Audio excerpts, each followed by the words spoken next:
Hello, everyone. Clapping with the start of the stream.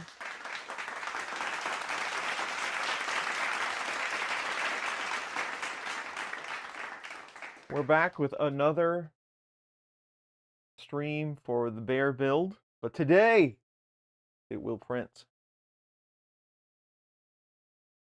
I've got some coffee. I've got my co-host over here clapping for the addition of the co-host to the stream. Good morning.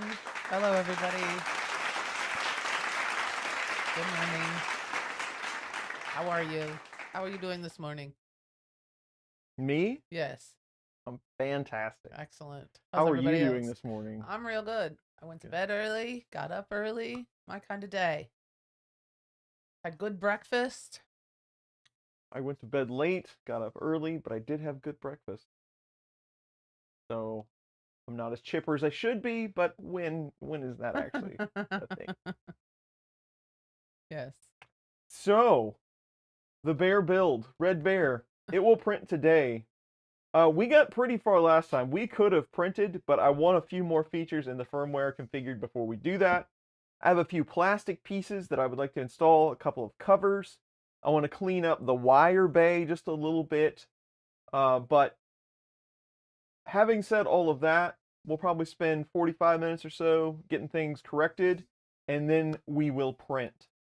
So a little bit of firmware, a little bit of putting stuff together, final touches on things, but it will be a full-fledged printer in just a few short hours. For the What's for Lunch fund. I like that it did pause with the quotes for the What's for Lunch fund. I like it. Yes. Thank you very much for the 10.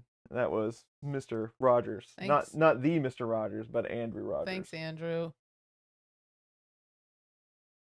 So, lots of people in the chat. I was messing with emojis, and now my chat window. This is what you get for messing around. My chat window is all full of the emojis that I can select. It's trying to be helpful, which it's not being. So should we recap? I guess the bear recap. What is it? Why? Why is it red? What are these things? Why is there filament in my face? So the bear build. So we've been doing this for 8 streams, I think, 7 or 8. A little while. All of the stream sessions except one for this year, I believe, since January when we started this. The bear kit is a frame kit. It was intended to, you could use the bear frame. It's an extruded frame. It's a much sturdier frame. You could take a Prusa kit, started out as like the Mark II. You could take the bear frame, combine them, and have this really super sturdy Prusa printer, basically. Well, it evolved. You know, the Mark III came out. It already had some extrusions, but still, it has a flat frame that it bolted up to. So this frame is still even sturdier than that. But it was made to combine with the Prusa kit to make this really awesome machine. I just so happen to have one of these frame kits. I've never gone the Prusa route. I always kind of scratch build the bears. Like Orange Juicer back there was completely sourced. So I just thought it would be fun to take this frame, use a lot of the parts I had available around the shop to turn it into a printer, and we'd learn stuff and customize it and do all kinds of good stuff along the way while hanging out with you fine folks. So that's what a bear is, and I'm sure Greg will, if he's not in the chat, he will be. He is the creator of this whole bear ecosystem, and he did a fabulous job. So on our bear, it does differ from the Prusa a little bit. We're using the bear extruder design, which is just it's a reworked design of the Prusa Mark III extruder. We're using a Dragonfly BMO Hotend, which is pretty much the same size as the V6, a little more modern make. We are also using a Big Tree Tech SKR3. Thank you to Big Tree Tech for sponsoring that board for this build. Just a few things here and there are a little bit different, so we call that a Franken bear. But this is Red Bear 24, and he's going to do a fine job. So, first thing I want to do is I'm going to turn this on, and I'm going to start a PID tune, because that takes a little bit. I need the PID numbers for the thermal settings to make sure the hot end and the bed and all that good stuff are going to be relatively accurate when heating. So we're going to kick that off real quick, and then while that's running, we'll chat and finish up a few things around the printer.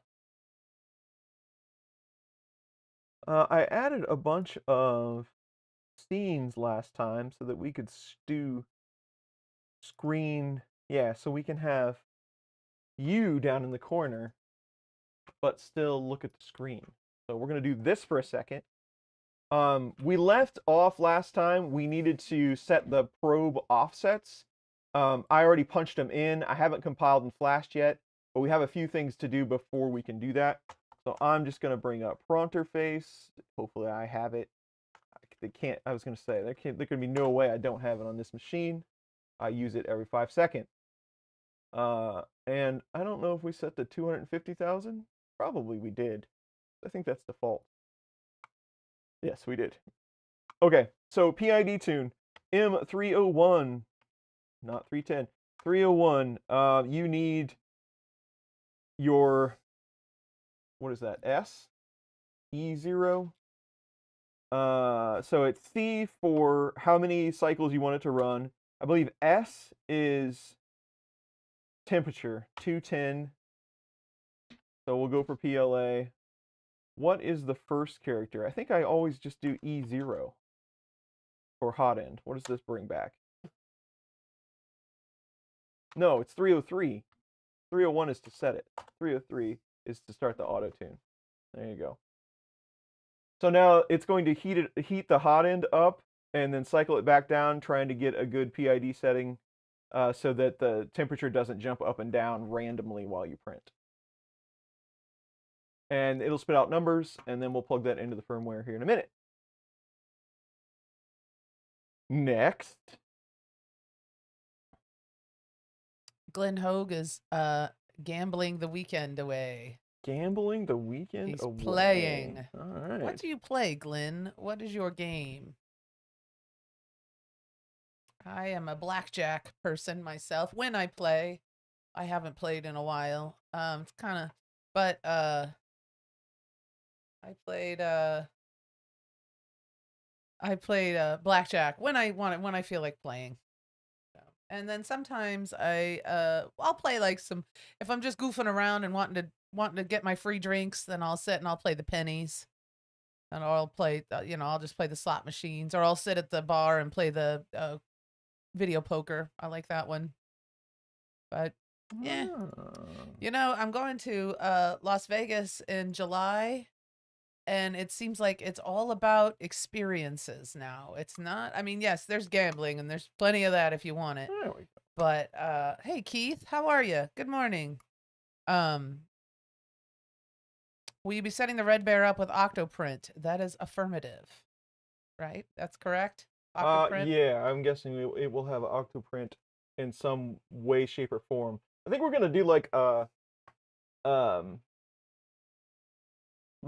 umbilical side cable thing, so you can plug your 0 in. I'll make a fancy connector so that you can use it on an SKR3. We'll do something cool like that. Yeah. So, oh, somebody said Clipper. George, Clipper.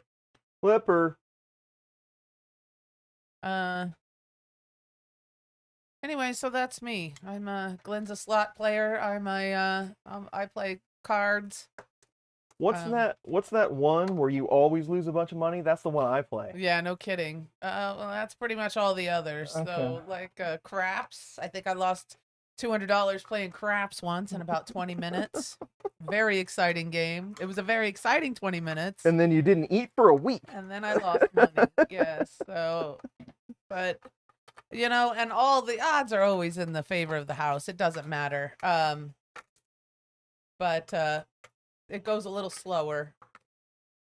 Blackjack, I feel like I have some control, right? So you play the odds, and then maybe you get something. Just how long you can control the inevitable. That's right. Hi, Maker Viking. How are you? Vikings here. Good morning. Here. We should test your notes. to see if you, I do how not you have them lined all up. right. So me and Mike Fancy got into it, not into it, but Got we got into into it. we got into it. We got Mi- into a discussion last week. Mike Fancy has never gotten Right. into it with anyone. And I have notes. I just have notes, and all it is usernames and real names. And I'll write so that I can call you by your real name if that's what you like. So if I catch it, then I'll use it. But anyway, though, so that's what he sees me flipping back and forth between my but with my notes, because I'm trying to organize them. It's like chicken scratch now, but I'm trying to organize my notes. Thomas is Maker Viking. Thank you. All right, I'm gonna write you down, Thomas. Um, Writing you down. some people on the Going in my stream, notes. some people on the stream probably remember back in the day when I actually tried to write things down. It didn't last long. What'd you say, Thomas? Yeah. All right, now I got you, Thomas. Watch me be wrong on some of these. Oh well, that's okay. And like, I know our regulars. I know our regular gang here. I know George and Mike and Fix'em Mike, and I know Sergio. I got you. But some of you that aren't quite as chatty. Although Maker Viking, Thomas, you're here like every week, so I should know your name. So I apologize. I should know your name. I wasn't trying to call you out or anything Well, on that's your okay. notes. Yeah, but- no, go ahead. Call me out. It's fine. Yeah, who will be the one to change their name just to mess me up? Well, George stumped us a couple of weeks ago when he changed his name. And I know John. Yes. Hello, John. How are you? Good morning. So, yeah, so there you go. And now somebody's trying to throw one. Somebody said, at Maker Viking, hey, Thomas. Keep doing that, guys. That's going to help me out. I know that you're being polite to your friends, but that helps me too, so I can write your name down and have nice, easy notes. I think it shows. Night that- here. Oh, it's only 11:40. I thought you were in the AM hours, John. What's that? I think that it shows that you care about our fans and you want to get their name right. Oh, I do. I think do that's a care. great thing. Yeah. Well, thank you. That's very nice. Thank you. I do care, and I want to call you by your names because I think we're all friends here, and having a screen name or whatever is good, but we're pals. We can't all be super creative like me and just use your actual name for your screen You name. know, I have zero imagination, so I use my name. People ask me about that a lot. Like, are you concerned that you just use your name? It's like, well, I had to punch something in the Yeah. window, so I went with my name. Well, and with a name like Christopher Riley, it's not, there's a lot of Chris Rileys out there. Yeah. So, Get this. I didn't even tell you this story. hmm. Yesterday at work. So I work with all kinds of people all over the world. And, not everyone speaks English. Shocked. But some people try to speak English and they either do it well or, they just get by. There's nothing wrong with that. We'll cope, right? I met a guy. So it's very common for some folks, and I work with a lot of folks in India, to accidentally call me by my last name. So they'll call me Riley a lot. But he was going real fast telling somebody else who he was working with, and he said Riley, but he actually said Relay. And so now he's called me Relay for like 2 weeks, and I don't, because it's kind of, they're like quick encounters. Like, we're just talking about technical stuff, hanging up the phone. It's not like we're having a personal conversation. So now everyone else is trying to call me Relay. Oh, no. So we're getting real close to having this thing stick.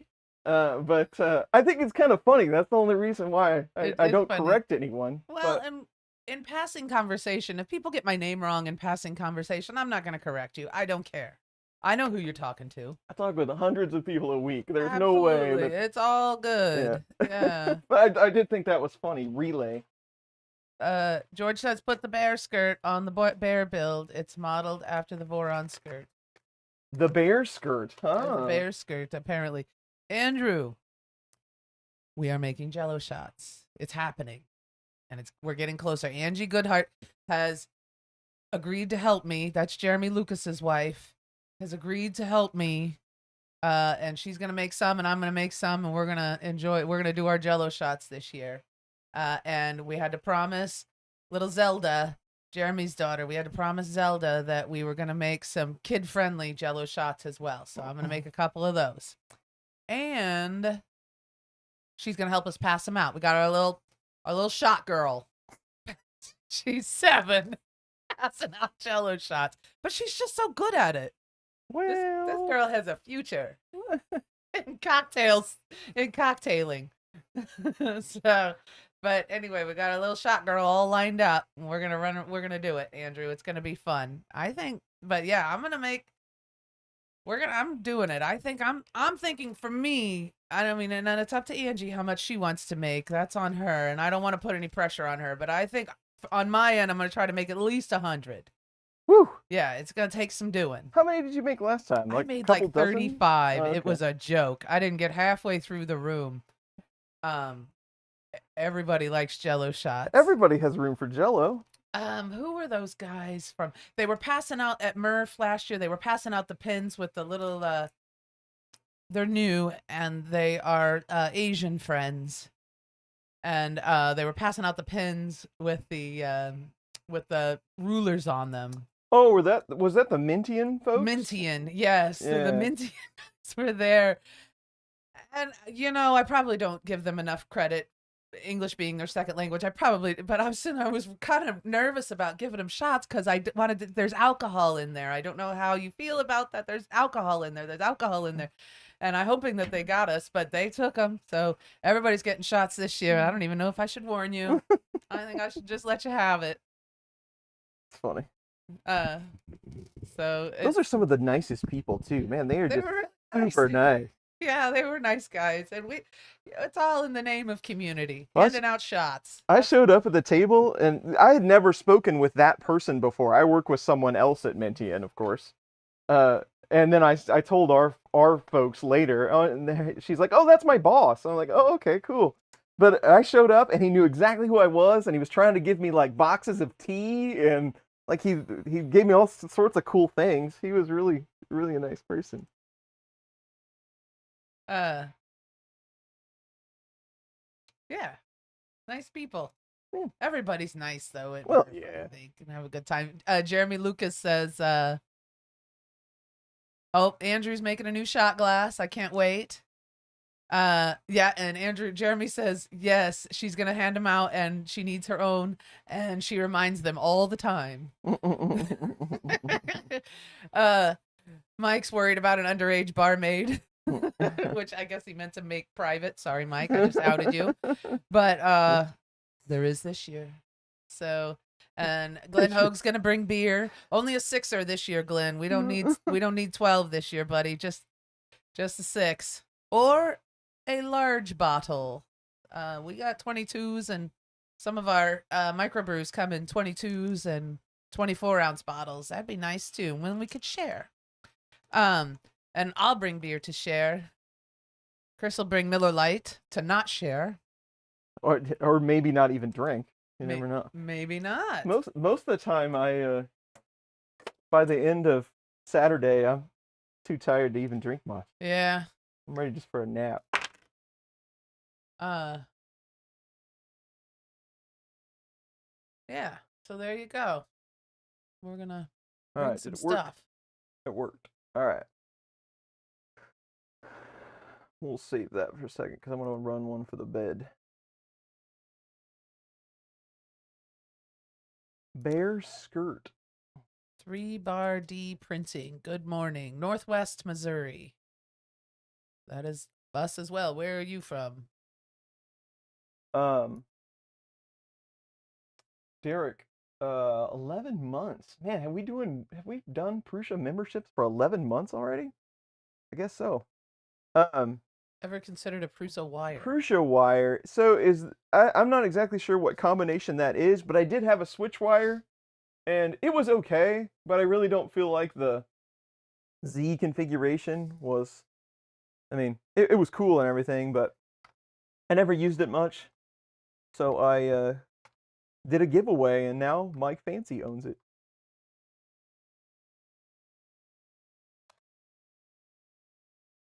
Oh, you telling me what? That's all right. Tons of them. Fawcett, Missouri. That's between Kansas City and St. Joe. Well, hello and hello. Let's see. Oh, we got memberships gifted. Derek gifted some memberships to us awesome. for everybody. Thank you, Derek. Thank you. So we're gonna have to do at least 2 flashes today because my PID for the bed setting was not set to allow me to auto tune. Good morning from Helsinki. Wow. Right. Public notice, don't buy a Gigabyte MG34WG ultra wide 2K monitor. If you want KVM, it doesn't work. I've just lost the main monitor and can't see the signal, and no buttons work since I bought it, and he's mad about it. I don't blame him. Well, good to know. Yes. The Eclipse. You want to know about the Eclipse? We had a lovely time. I don't know if you guys saw in the tweets. I put out a tweet about it, I think. Yeah. Yeah. And we had a great time. It was really cool. Now, we didn't get the full Eclipse here. Somebody wants to know what's special about this build. It's kind of a throwback build. It's red. What else is special about this build? It was made with love. Well, yes. I don't know that there's anything special about it. It has a Dragonfly hot end and an SKR3, and we're going to do a custom Marlin configuration like we're doing right now. But it's going to allow us to try a lot of the Marlin features that are always getting better, like input shaping. So nothing super special per se, but it's still pretty cool. Yeah. Do you know this monitor, honey, that John's talking about? This? Huh? No, I don't. He says don't get it anyway. It's bad. Yeah, so we had a really good time at the Eclipse. I wonder if I can share pictures. I probably can't, like, on the comments or anything. If they're in Google Photos, you can right click and hit the share and get a link. Oh, okay, there we go. Thanks, honey. Fast probe. Where is? I'm picking out some good pictures for us, guys. Oh, let's go ahead and configure filament runout. I won't get that correct the first time, but we'll see. Steve Builds is here. What's up, Steve?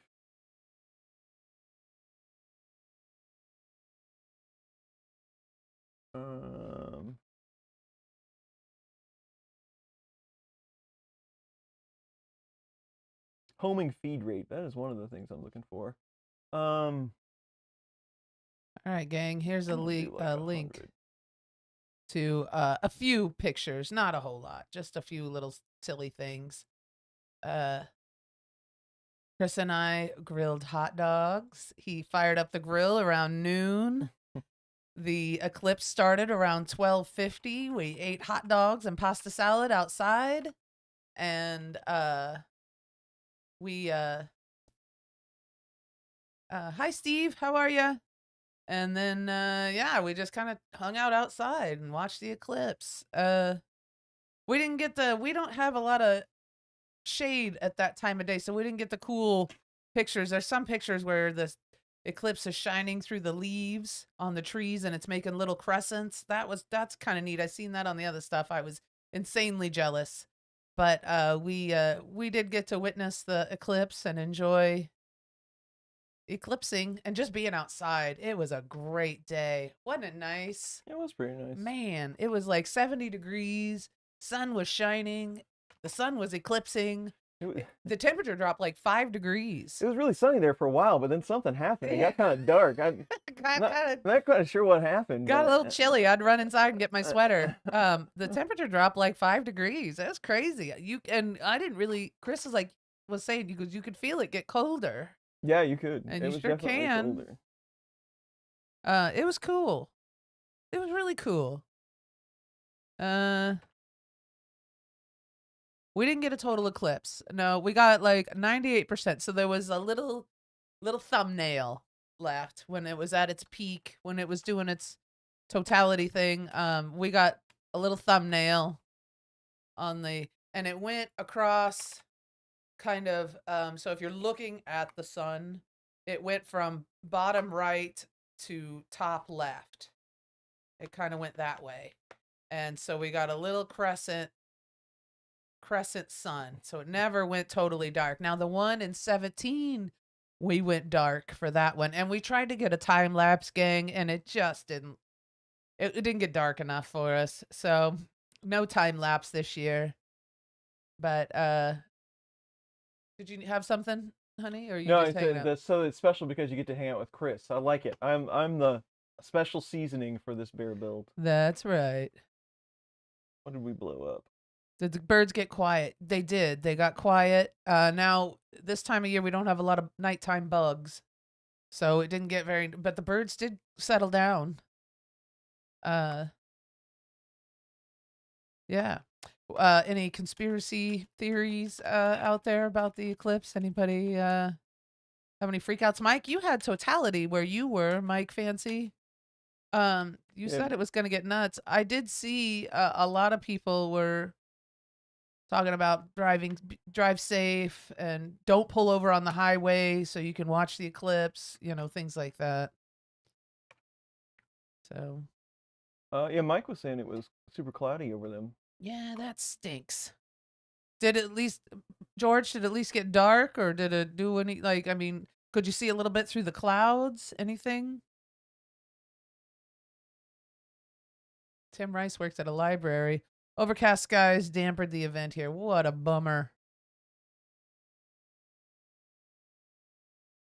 Min-max. Andrew got 80% of the eclipse where he was. Yeah, we used your viewers too. We were messing with those. Thank you for the link to the print. Thank you for that. Let's see. It's not a very good picture, but let me see if I can't find as much. See what we got here. At its max.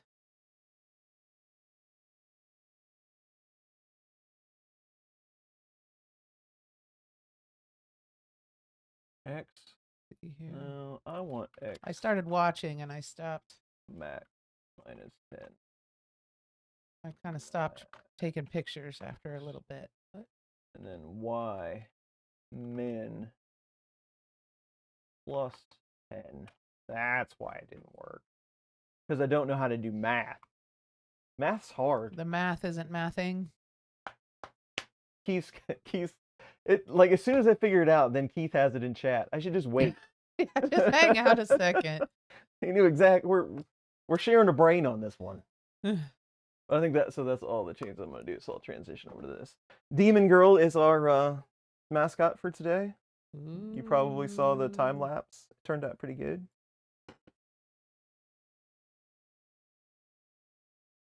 Yeah, I don't really have one where it showed we were at our max or whatever, but that's okay. You guys get the gist. Even 80%, yeah, noticeable temperature drop. Yeah, it got, like I said, it dropped about 5 degrees here. It was warm 70. And then it got down to about 65, maybe even a little lower. It was crazy. Printable's link to the bear skirt. Thank you. I'll check that out. That sounds fun. Yeah. Thomas got 0% totality where he is. No eclipse for you. Nope. The next one is going to be in 20 years. And even then, it's not gonna be totality for Missouri. But we'll see some of it. Sent you an email with, oh, there you go. Thanks, George. Sorry, you just said that. I saw the time lapse. It was a great looking print. Yeah, it looks pretty good. I was pretty impressed with it. Yeah. Clear skies in St. Joe, Missouri this time. Yeah, in 2017 was 100%. Yeah, it got pretty dark. It was cool. And then, What time is it? 10:57 on your machine? yes, I don't have time on mine. I have Everybody's always like, "Why don't you know what time it is?" It's 'cause 10:58. I is turned the what clock time I off on have. my Yeah. machine. You have that fancy clock Tom Llama gave you. I know, but it's one of those old clocks that I can't tell what time it is. Right.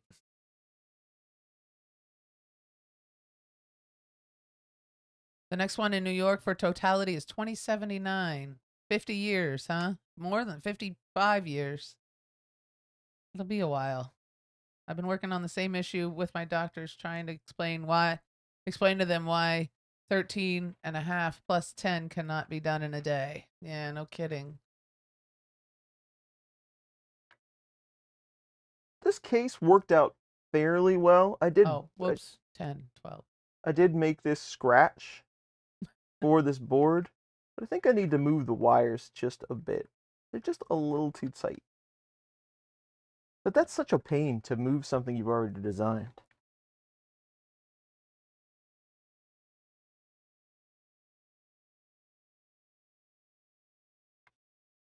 So, yeah.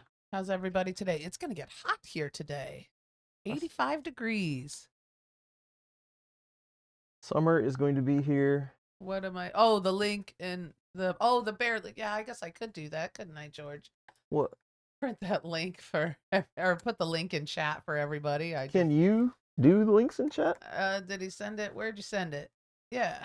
It's in my email, I think. Let's see here. Let me look. Oh, no, that's not it.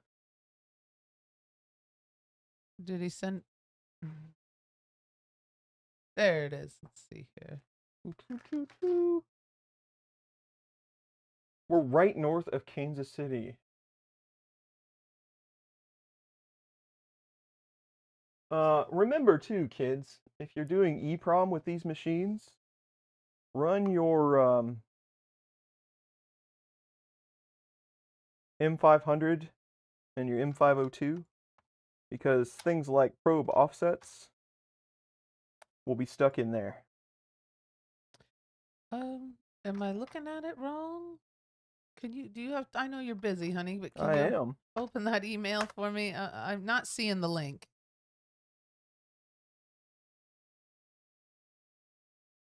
It's in your Chris Riley 3D.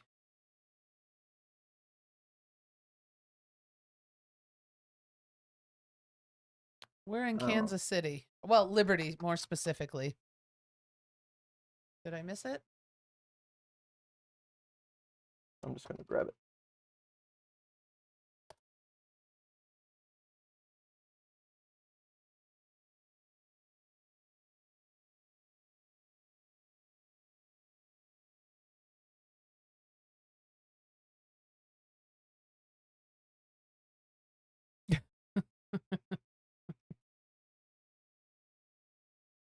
Yeah, George, there's a couple of them out there, but I don't see, maybe I'm not seeing this specific one. The link wasn't tagged in the email.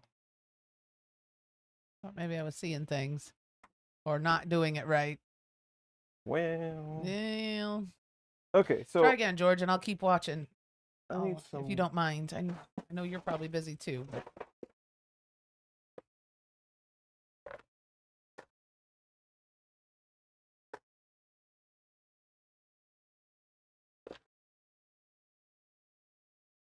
I still have to put the wire restraint on the bed wire, but it's currently auto-tuning.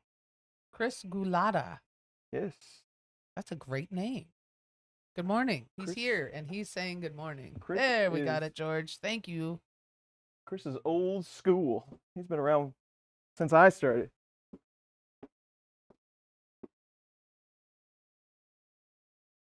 The first time, we want to tell 3D printing stories about each other? Thank you, George. Yeah, let's hear it. The first time I met Chris Galata in person was at Murph, and I believe it was in 2019. But we were standing there talking, and then all of a sudden they call his name, and he had won Joel Telling's G Max printer. It was just kind of a weird moment. That he was standing there, and he's like, "I totally won that. Pretty awesome." The G Max from Joel Telling is kind of an icon in 3D printing. He's really the first one to print like super big stuff on YouTube. Oh, cool. Good memories. Yeah. Chris says. Thank you, George, for the link. Yeah. Sunny in Michigan. Bad weather down south. Glenn, how'd you do down there? I saw New Orleans was a swimming pool. Not bad, but not hurricane. It's like, I don't know, tropical storm, I guess. I have no idea how that works. 3DP Iceland. Hello. Good morning. Yeah. I don't know if we've seen Martin or Martine. Is that your name? I'm going to write you down. 3DP Iceland. He's the one that makes these maps. Oh, cool. I don't know if we've talked about that since you've been doing streams or not. Well, no, not since I've been doing streams, but I remember you bringing that home, and I thought that was so great. What'd you say your name? 3D? Martin. Martin. Thank you. Hmm? Yeah, Martin, I remember that was so cool. That's really neat. The land prints, the graphs. That's cool. They're very cool. Oh, hi Joel. How are you?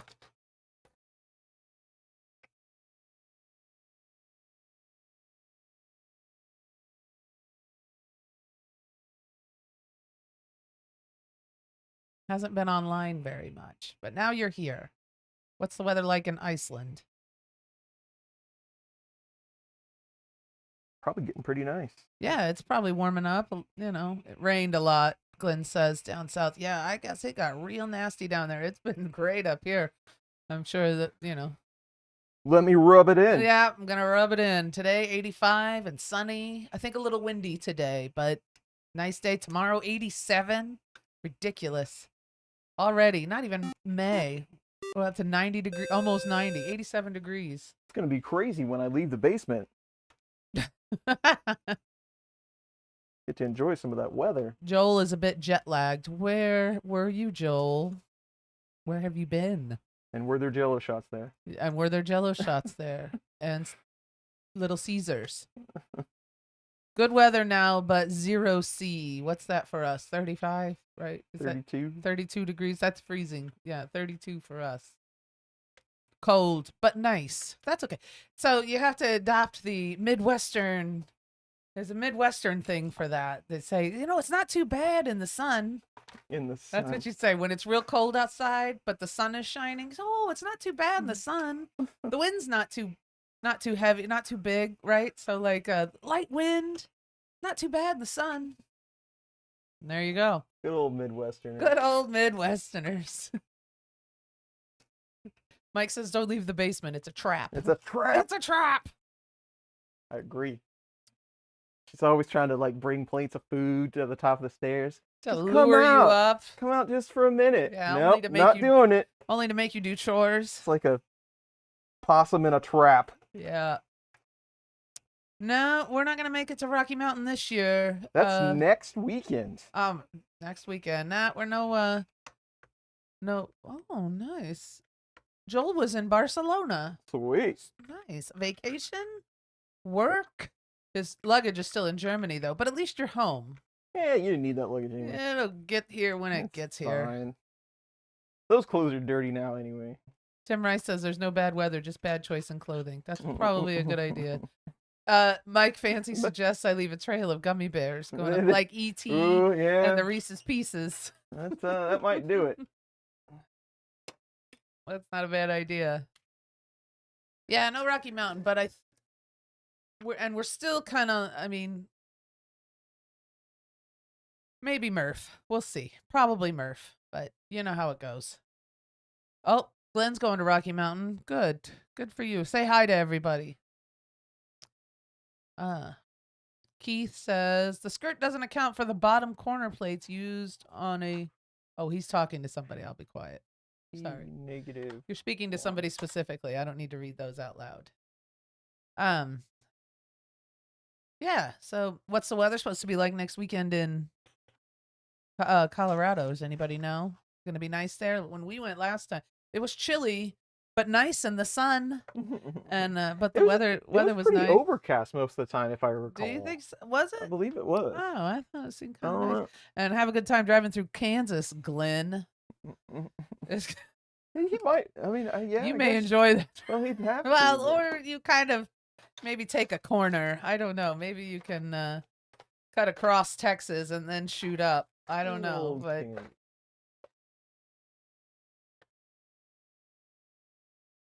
pretty much all I have left. oh, to it do. snowed. That's right. It did snow, didn't it?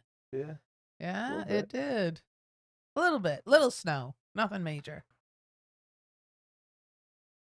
Oh.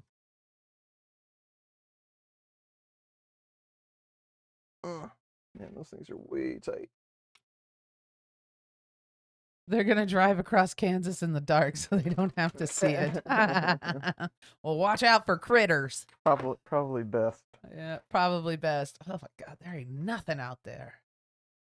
Except for windmills.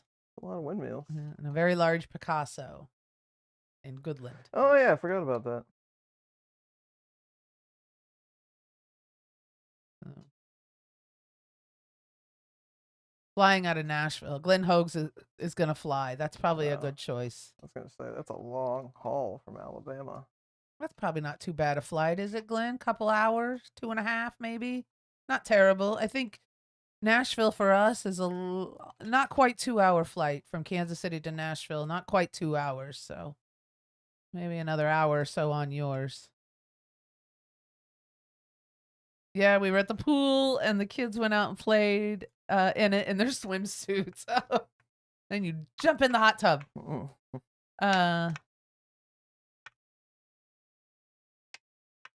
Yeah. Yeah. And just about every ball-ended wrench I have is wore out. Glenn drives to Murph and Irf, or to Printopia. Yeah. Well, you can't hardly get to Goshen any other way. I mean, you might as well drive. 2 hours from everywhere. And Geographical oddity. Out in Alabama. Yeah, exactly.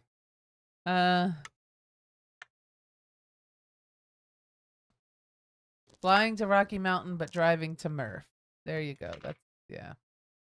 Yeah, and Denver is easy to get in and out of, I think. If you fly to Denver, it's not hard to fly into and fly out of and drive around. Getting around Denver isn't too bad. Traffic wasn't too bad. The Stapleton is actually in a pretty decent spot. So Yeah. it's not so bad. Yeah, it was all right.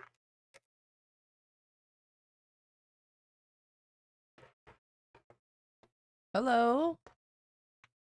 Sunny greetings from Germany. Hello. Does it? He says Denver TSA is hard to sucks. Huh. So I get them all confused. I couldn't tell you what Denver was like. I haven't been into the Denver airport in a long time. Atlanta is probably the worst. It's not the worst. It's just large. It's very large. Atlanta's a hard airport to fly in and out of. Denver, Dallas isn't too bad though. My least favorite airport is Chicago O'Hare. Yeah. You didn't like Chicago? Midway's fine. O'Hare is a nightmare. Is it?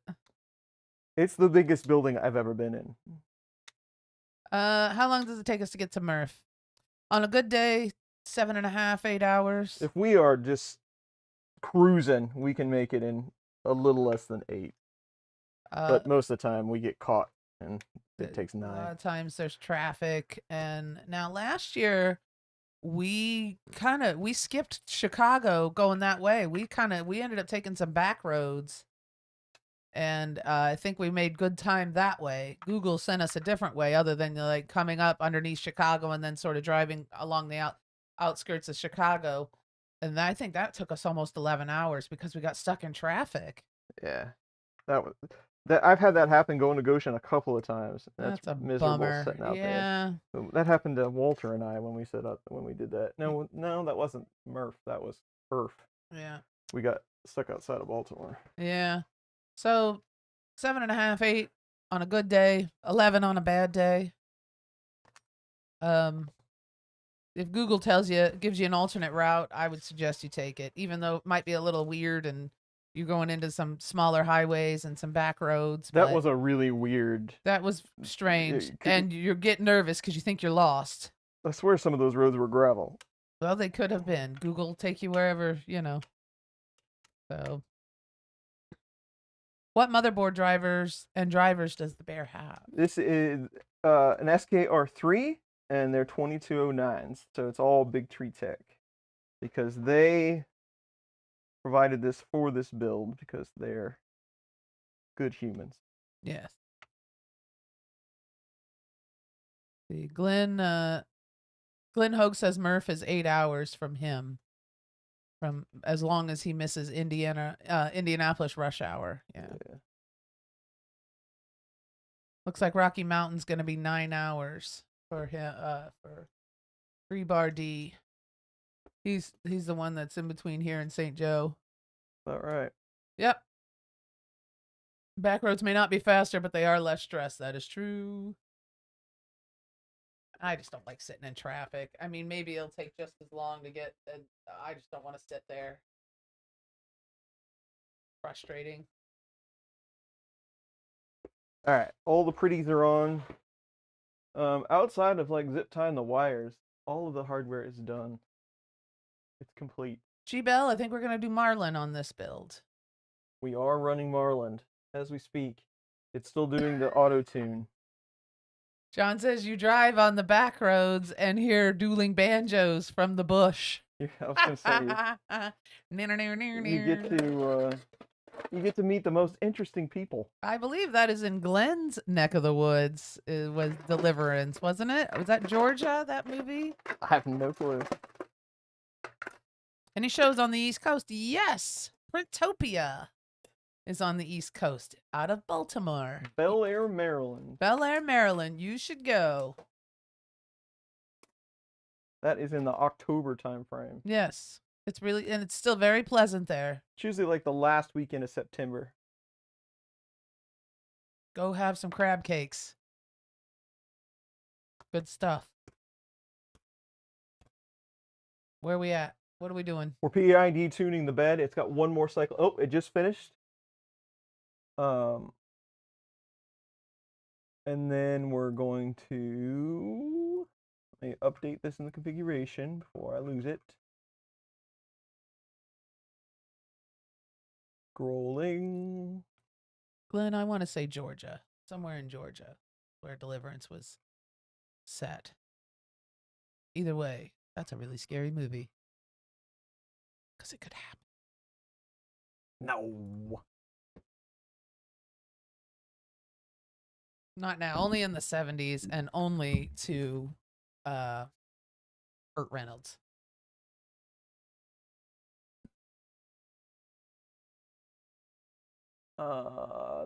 They threw me. Heated chamber and bed are not the same thing. Who knew? That's right. If you are in Baltimore, go see that bridge. Isn't that awful? That's crazy. It is. And people died. That's terrible. Krabby Patties. Krabby Patties. Oh, don't worry about looking it up, Glenn. It doesn't really matter. It's not important. Go Oh. watch the movie if you want to know where it was set, right?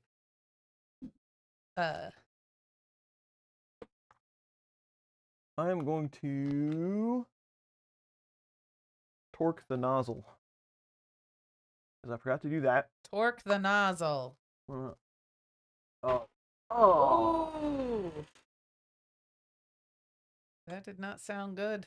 I increased the speed and forgot to set sensorless homing. Uh-oh. Getting noisy. Don't do what I do. Don't do what Donnie don't does. Mm-hmm.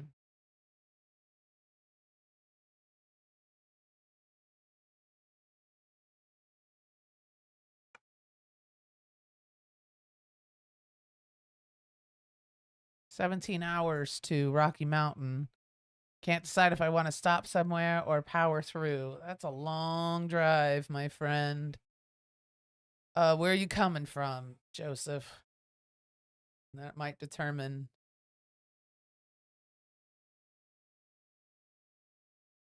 Ooh, going to make ramen. Enjoy.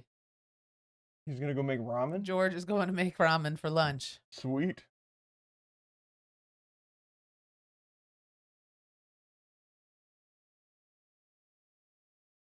Oh, so I thought there was specific.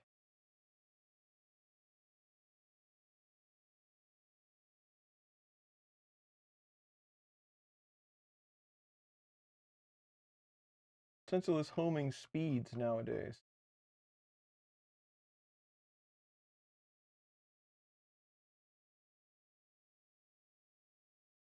Oh, he's coming from Portland. Well, I would say take a break. 8 and 8. And that way, when you get into Colorado, you'll be fresh.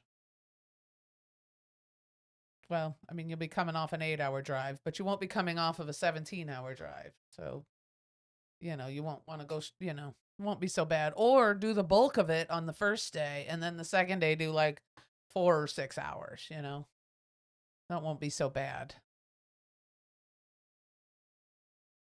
Tim Rice wants to know if you can lower motor. You can lower. Yeah, and that's the setting I'm looking for. He's not asking. He's telling you that you can. That's the setting I'm looking for, and I thought I knew where it was, and now I can't find it. So.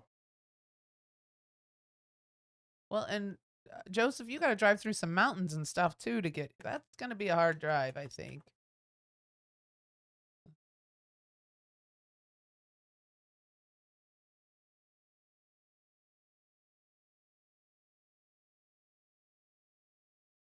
Can I kindly ask why you were doing Marlin instead of Clipper?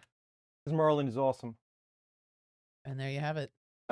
It's because Clipper requires an alternate computer, and I didn't want to throw a computer at this. Plus, also, well, Marlin's kind of tradition for Prussian machines, but also there's a lot of settings in Marlin that I haven't tried. A lot of new stuff because I've been working on Clipper. So I thought this would be a great time to check some of those out. There you go. Keith chimed in there if you want to take a look. X stall, Y stall. I mean, I guess I could go that route. I don't know. Maybe we should just stop. We should just do it in EEPROM to make it faster. What kind of keyboard are you using? People are. Old man keyboard. Old man, easy to see buttons. I don't even know who makes it. It was like $7, but I couldn't see the keys on the other keyboard, so I just went full send and with the big button route. Yeah. It's on Amazon. Did you find it on Amazon? I'm sure I did. Like everything else See in my if life. I can find a link. Let me look here, guys. So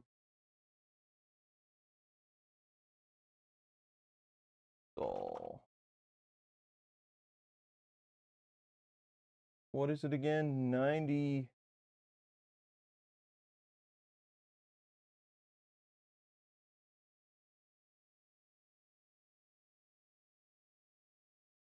Okay.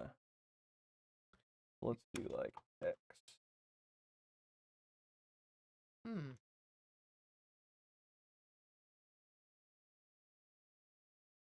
Well, I'm not seeing it on here. Maybe it's discontinued or whatever. Not on Amazon Basics. Too sensitive. They hit pretty hard, so hold your ears.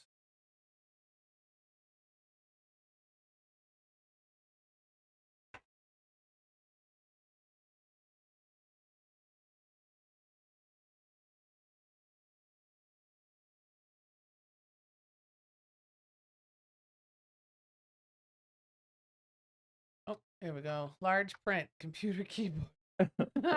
Wired? Yes, as wired. Mine is wired, yes.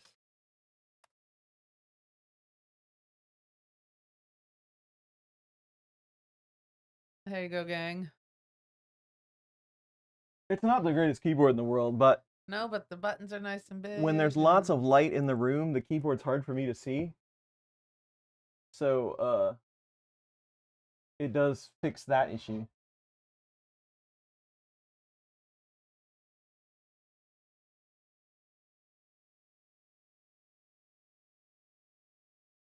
Sorry, just like boot.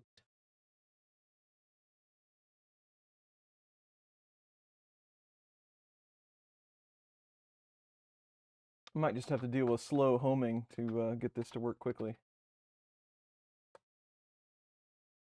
There. Check it out. I ended up setting it to 150. Do you have the matching big button phone? I No. wish. No, we don't.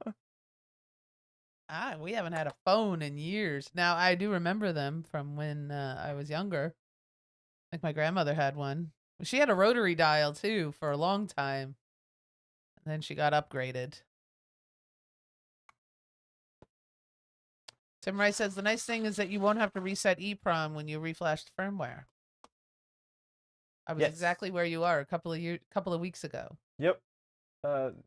EEPROM can be super nice and then super frustrating at the same time. You had one of those giant I remotes. did. Yeah. I don't even know what happened to it. I think we gave it away, but it was like this big with the giant buttons on it. Yeah, I remember one of those calculators. I could hit it with the back of my foot. Just it was laying over there. Just, This was obviously didn't have to get before up. I was around. Well, I'm I don't sure. recall Or seeing when you this were trick. home. When I wasn't home. The only problem is the dog would change the channel all the time. 'Cause, Yeah. they always lay Step on the on it. remote. So. Yeah.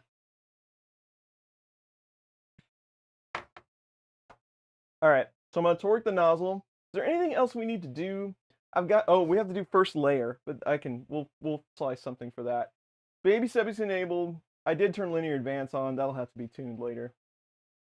I want to torque the nozzle, and I think that's all we have to do before we can start something to print. All right.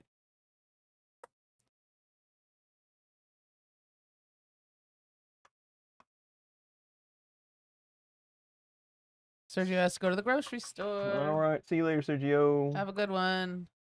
We'll miss you. All right. Yeah. Well, he's running for his wife. Gotta go. Have a good one.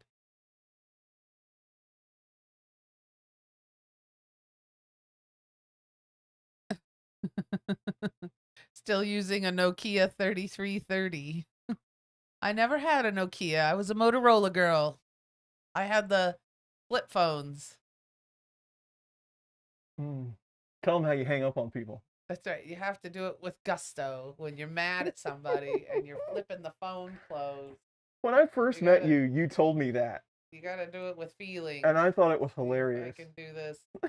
Try it with my notebook. It's not quite the same, but yeah, when you're mad at somebody, you gotta flip it. I So thought that was I hilarious. had a razor, and I had a there was another more slender razor. That's how you I show had them you that mean one. business. That's right. You gotta give it some snap to it. That is true. Those Nokias are tough. They do not break. So yeah, I remember. And then we got into the smartphone. And everything changed. The world changed. Mm-hmm. So I'm just going to use the Mark III Prusa Slicer profile for now. And Mike the wants- only things we have to change are the bed leveling commands. What now? Mike wants to know if I ever hung up with you on you like that. Probably. No, I don't think so. Even if I did, I don't think I'd cop to it. 15 years later, I don't think I'd say no. I'm gonna say no. You can't remember. Can't remember. I don't think so. I doubt it. You know what? I don't think I pulled the... My first mobile was a Motorola bag phone. Is that the big brick phone? Zach Morris phone? No, they weren't. So there was one later than that. Like that, it had it was like in a little leather case, and you plugged it into your car, and the lid flipped open of the case, and there was a handset in there, but it was like regular phone size. Hmm. I remember those. Those were all the rage. Oh. Yes. Hello, Moto. Hello, Moto. Swappable face plates. Is that on the Nokia? Oh yeah. I remember that. You had the one where you flipped up and the keyboard was underneath. Yeah, it was split down the middle, and you flipped it. Yeah, you could flip it up and I had one of those. type that way. Mm-hmm. What was the name of the fast typing? T9. T9 word, yeah. I was a T9. She was incredible. Master. I could hammer out a text message with that T9. It was crazy. It was impressive, I have to say. Fast. Now I have to type it all out. And hopefully, if I'm lucky, Samsung will correct my spelling and stuff for me and my fat finger. Sometimes it does, sometimes it doesn't. Nokia had light up batteries too. Feels like this thing is taking forever to heat up. 3D Printing Granddad said this one uses a VHS camcorder battery. Revo heater cores are dang expensive. Yeah, I have purposely put off getting into the Revo ecosystem. One, because I have tons of V6 stuff, but it is a little pricey. Where's my Saki? My Dragonfly rubber booty. I saw it the other day in one of these boxes. I want to put it on there.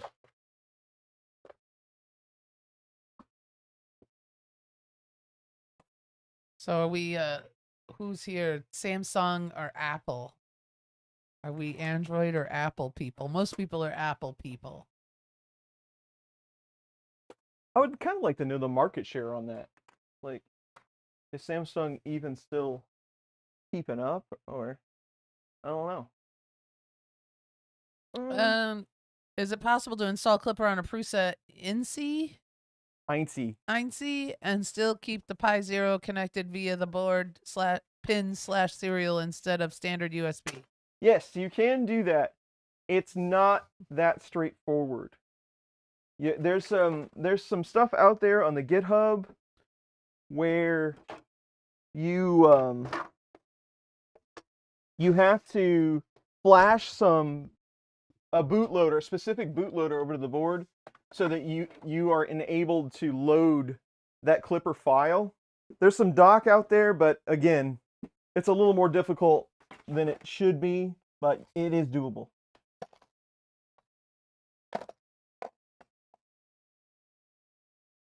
I'd really like to find that rubber boot.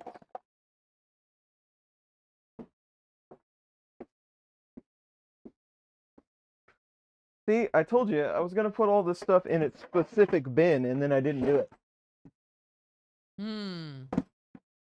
I got more organizational bins to keep me organized. I just haven't used them yet. There you go.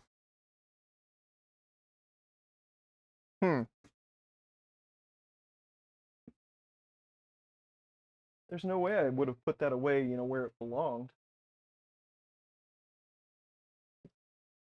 Oh well. Yeah, this thing will not get to 275. I wonder if I have a heater problem or a thermistor problem.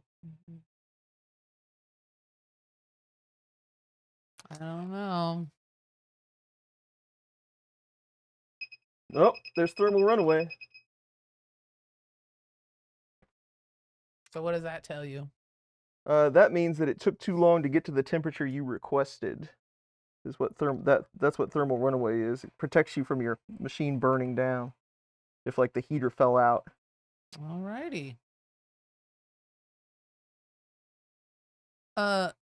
John was saying his friend uses the swoop thing, you know, where you don't pick up your finger and you just type. Yeah. I do when I'm typing with one hand. I don't know how to do that. I don't know. When I'm typing with one hand, I do it, and you just spell it out, but you don't lift your finger, and it kind of does it for you. I don't know how you keep from like messing everything up when you do that. I don't know. Google reads your you mind got, anyway. Gotta be What difference- skilled, I guess. I should be able to just look at my keyboard and type words out. It should know what I want. Absolutely. Facebook seems to. Why can't Android do it? Oh.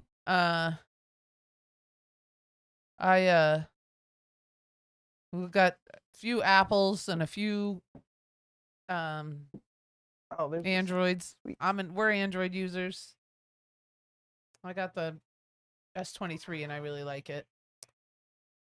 Jeremy says, same here. Angie has watched me run around here all week looking for an all metal heat break because I'm not using my parts boxes. That's funny. I don't know. Now I'm kind of I set it to 275 because I was gonna torque the nozzle. It got to 240 and hit thermal runaway, but it took forever to get there. Keith says you could swap to MCP temp. Verify it's not a bad PID. Yeah.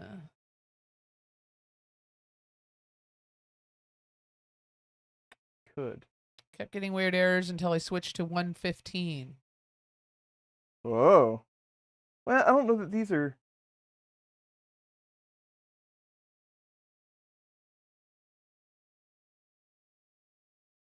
Yeah, these don't even have the switch on them.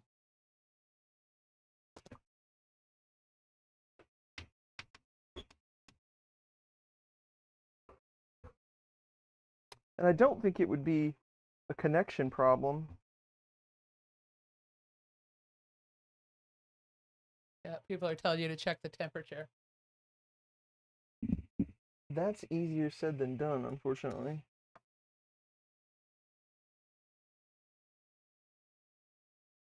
Let's all right, let's get the filament out of it so we can take a look.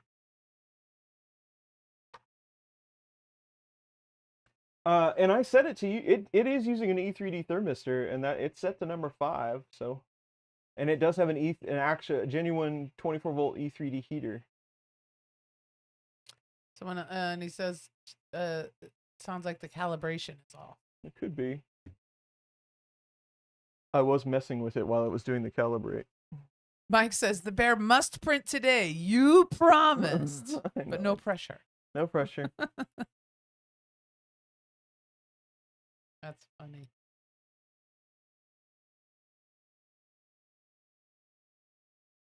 Well, you know, now that I think about it, what is it set to? 20, what did it spit out? It said 24, 2, and 71.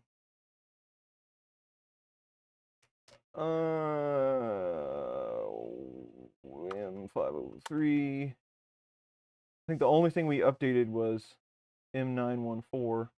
M502.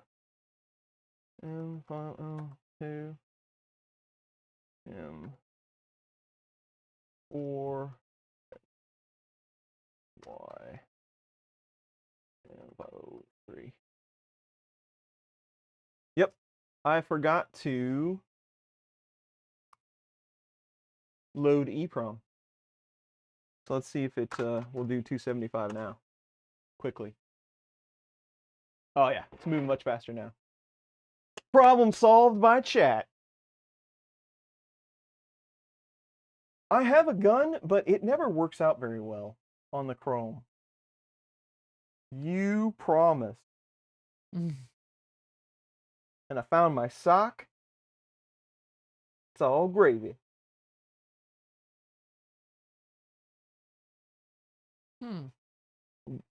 5 seconds till I get burned by this for the first time.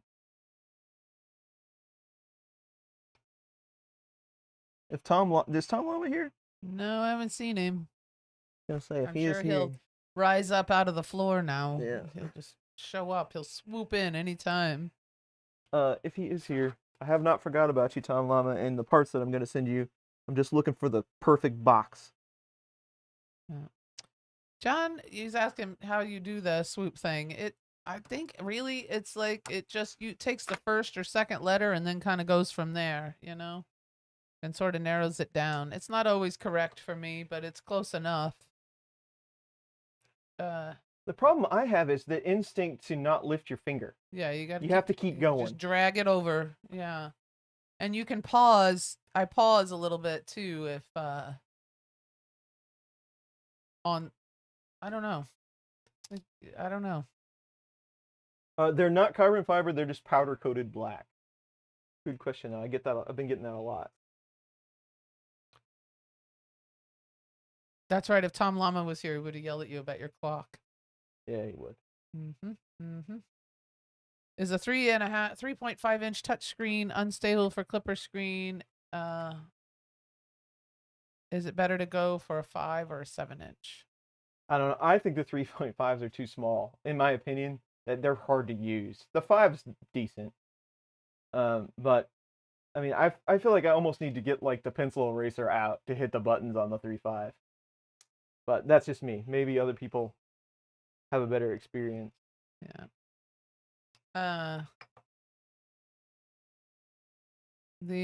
Can we make the bear do the tune with G code?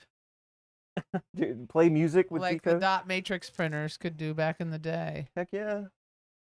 It's a lot harder to do with all these silent drivers now.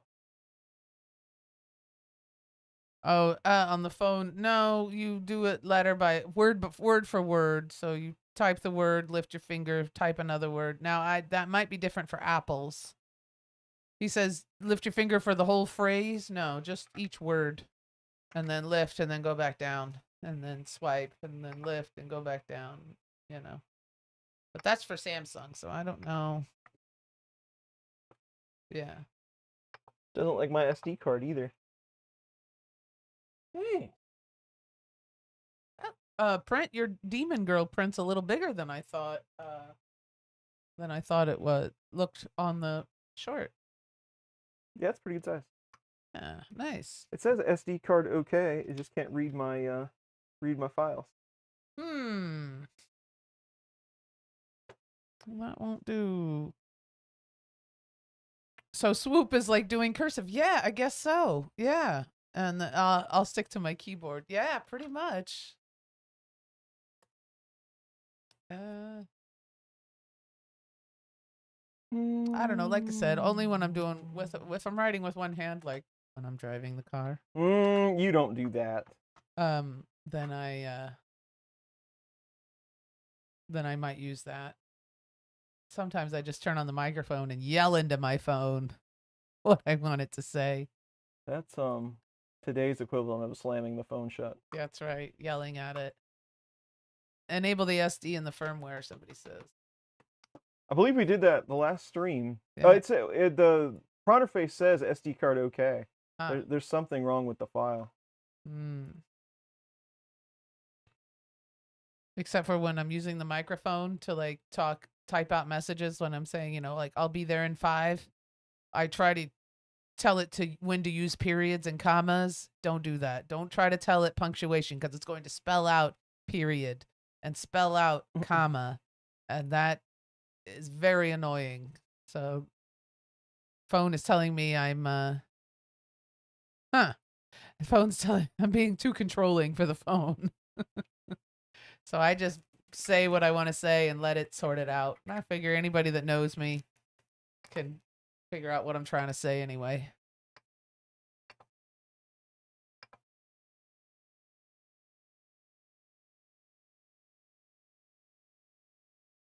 Yeah, I don't know. My best printing memories are about the ANET A8s. Also some of my worst. LOL. You can get Siri to swear if you ask it to take a note. So funny hearing Siri F-bomb. Or C-bomb. That's bad around here. We don't say the C word unless you're really mad at somebody. Then you're not supposed to say it then either. That's them's fighting words. You don't use the C. But I don't, you know.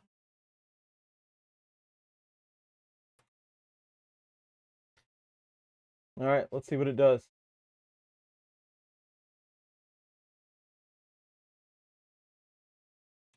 Andrew's iPhone does pretty good at understanding when you say the word period or question mark.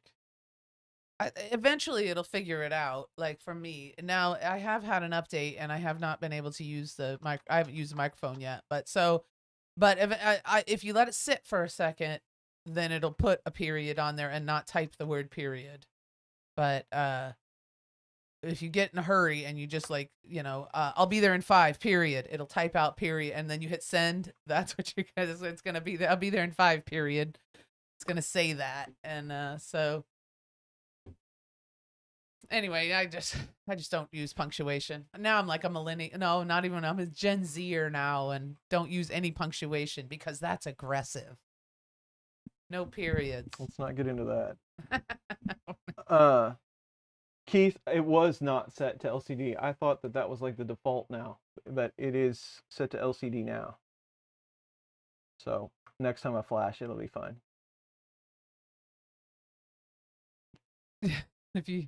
Yes. Alexa will fire photon torpedoes. Hello, 3DHP. I know you. I'm going to write you down. Who's 3DH? Jerry. Jerry, you got it. I got you. Jerry, since you're just joining us, I am writing down usernames and actual names. I have it, but my notes are getting hard to read, so I'm rewriting my notes, just so you know. Let's see, period and exclamation point. Mike is protesting. Mike Fancy's protesting the lack of punctuation.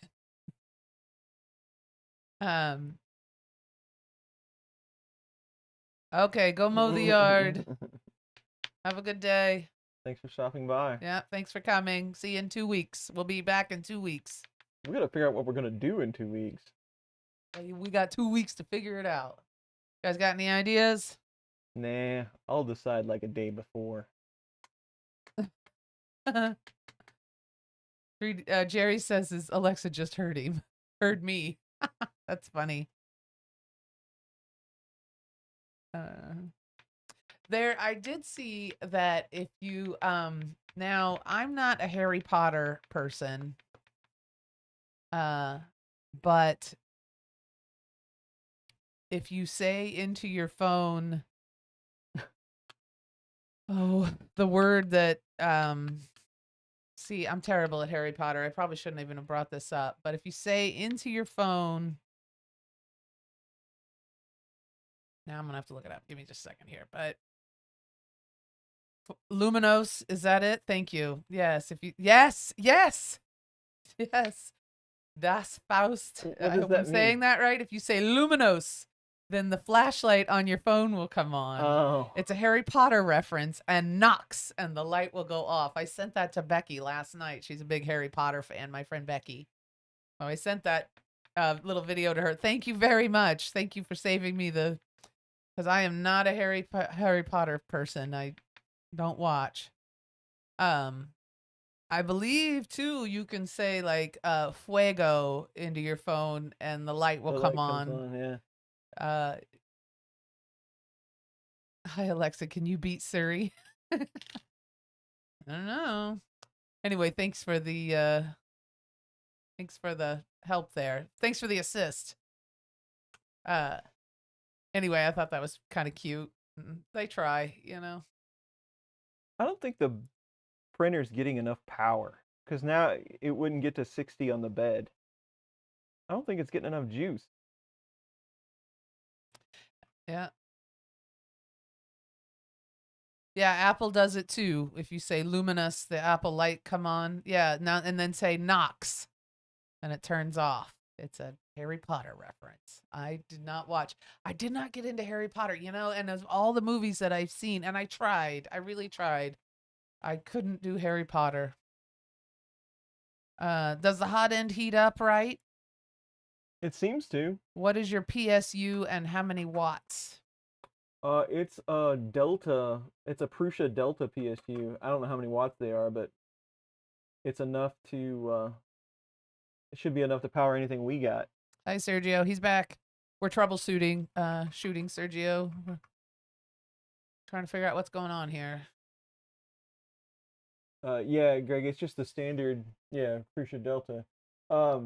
What's the difference between Orange Bear and Red Bear? Orange Juice back there is a straight up Prusa Mark III. The only difference in between it and a Mark III is the frame.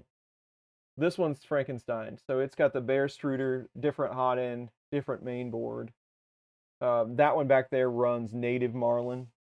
No, that one back there runs standard Prusa firmware. This one runs native Marlin. Yeah, we're gonna check out Fallout. We want to watch that one. We've been meaning to get to it. That's an interesting premise. Fallout is. Worst should be an case, check the interesting- bed connections. Somebody suggested. Yeah. I'm thinking I got something off in the firmware. Pull the USB cable. Is the USB cable still on? Yeah. Try to heat the hot end and bed separately. Somebody suggested. Surrey used to be more funny than it is now. I never did Surrey. All Bruce's support. Mike Fancy. I know a guy. Somehow I don't think that they'll appreciate that. Yeah, I wouldn't do that to my friends at Prusa, but it would be kind of funny to see how far we get before it came out that I didn't have a serial number. And I'm just kidding. Just kidding. Hang up. I wasted quality company time. Sorry. Yeah. Yeah, everybody's loving Fallout. We gotta check it out. I did see a movie that piqued my interest. See if you guys have seen it. It's called The Last Shift, 2014, and it looked kind of scary. I'll read the what's it about? A rookie cop is tasked with taking the last shift at a police station before it's permanently closed, but it turns into a living nightmare. Whoa. Yeah, I think we're gonna have to. It's on Peacock, so I think we're gonna have to check that one out. But it looked pretty scary. I watched like the trailer, and it looked pretty scary. It's like it's haunted with Don't do it. Okay, do it. ghosts. I don't know why. She's always got to do the Scooby I Doo gotta do the Scooby Doo every time she says something about ghosts. Oh, you're one quirky gal. You know Oh, it's funny. Well, it started out. My girlfriends believe in ghosts and psychics and stuff. I mean, some people do, and I don't like to stifle that, but I do on occasion to give them a hard time. And then when they're talking about things like that, I always ghosts, and I tease them. But I think it's funny, but I don't. I'm a skeptic. I'm the skeptic, but I'm the skeptic in our group. So, but that's all right, because it's fun anyway. Now, Brandy and I, when we went to New Orleans, we did the ghost tour, and you can download this app on your phone and like point it to a old building in New Orleans, and it'll tell you if a ghost is there. And Brandy's app worked, and mine didn't. What does that mean? I don't know. Maybe because I'm a skeptic, it wouldn't work for me. So maybe I'm deliberately choosing to block out the ghosts. It means ghosts don't like you.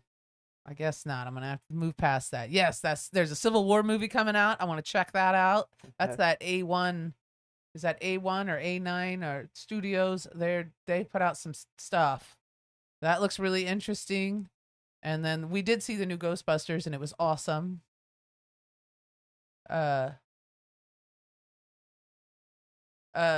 Jeremy, Angie says the Late Shift is a wild ride. I like movies like that, spooky movies. See here. What do we Ruh-roh. That's right. Mhm. Do you have the right hot end number? Somebody It's asked. set to 5, and we use D3D stuff. The PSU is okay. I turned PID bed off, and the bed is now working again. The hot end is still slower than it should be, but we'll let it run here a second and see what it does. Yes. Oh, and I would have gotten away with it too if it hadn't been for those meddling kids. It's old Doc Johnson. What a That was the stupid best. show. You know, I watched it. I had no idea what Scooby snacks were. I had no idea why Scooby and Shaggy were always looking for snacks and treats and making giant sandwiches. Now I do. Not proven. Yeah, Mike Fancy says the ghosts fear me. That's why they don't show up on my app. They just don't want to be made fun of. Such a jerk.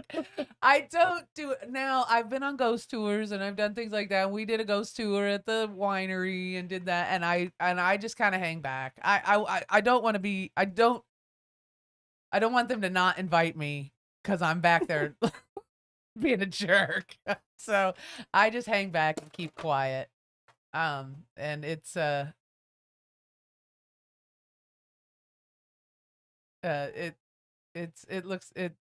So anyway, I go and I just hang back and keep quiet. And I don't but I like to be, it's fun anyway. Let's see. E0 or E1, George wants to know. E0. Das, I can't believe it. You were stationed in Louisiana for 20 years and you never made it to New Orleans. It's really cool. That's a cool city. It's old. Like really old. And it's got a lot of history and a lot of culture. And I mean, we just had a really good time. There was some cool stuff there. Yeah.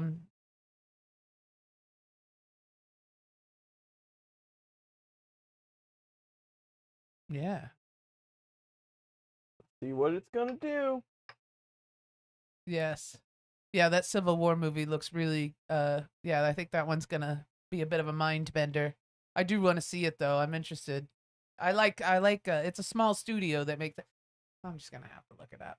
A1 or A9. But they're really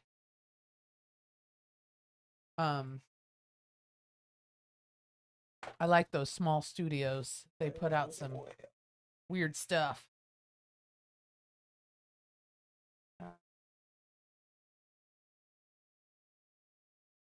Yeah. A24. I wasn't even close. A24. Up, up, down, down, left, right, BA. Sorry. Anyway, A24. It's a smaller studio, and I like that kind of. I go see movies like that. Just to see how they do it. Yeah, you've been all over, huh? The day I see a ghost, what am I gonna do? I don't know. Point and laugh? What would I do if I saw a ghost, honey? What do you think? Oh, crap yourself? I guess I was wrong. Pretty excited. Apologize. Excuse me. I stand corrected. You are real. I don't know. I guess maybe apologize.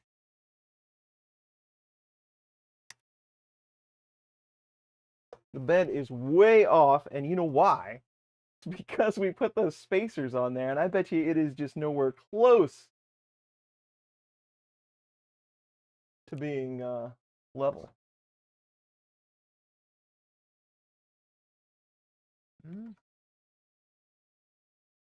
We're not done yet. Alrighty, here we go. We're talking about that Civil War movie. The Others was a really neat take on ghosts. I saw that one. I saw a little snippet today about the 13 Ghosts. Now, you like that one, don't you?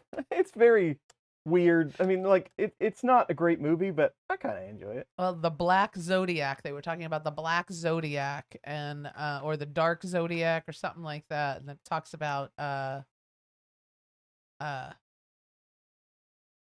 those people and their origins of the Black Zodiac. Call the Ghostbusters. That's what I'll do. Who are you gonna call? My wife and friends went to No Love for St. Patrick's the year I was in Amen. Yeah, I've never been there for a holiday. We did a plantation tour, and that was really cool.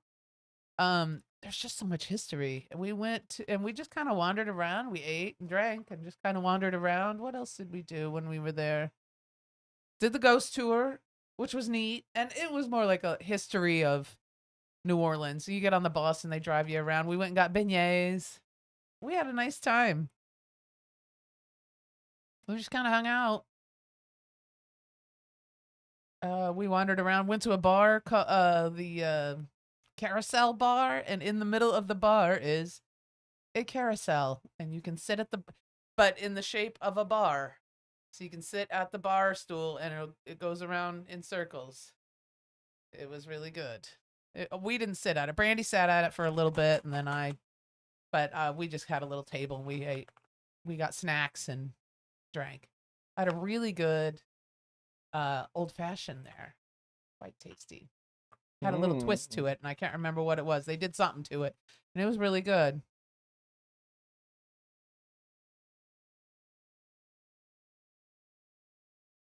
I recorded the loading screen for the Ghostbusters game on my Commodore 128 and 64 mode and got a copyright strike.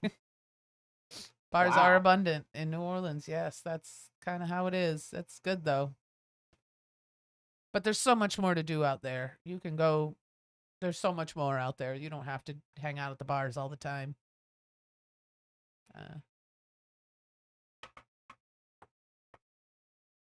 I want to do the weather wasn't cooperating, but I'd like to do a fan boat tour and go look at some alligators and crocodiles. That'd be interesting. Yeah. I think that would be fun. Yeah, it'll always be rebuilt, and it will need to be rebuilt often. That is so true. Baton Rouge is pretty. I've been to Baton Rouge. It's nice. And everybody's so friendly. That's nice. Yeah, lots of haunted tours. At least I reworked the case so the SD card was easy to get to. Good. I think, too, when you put your house up for sale, if it's not haunted, you have to say so.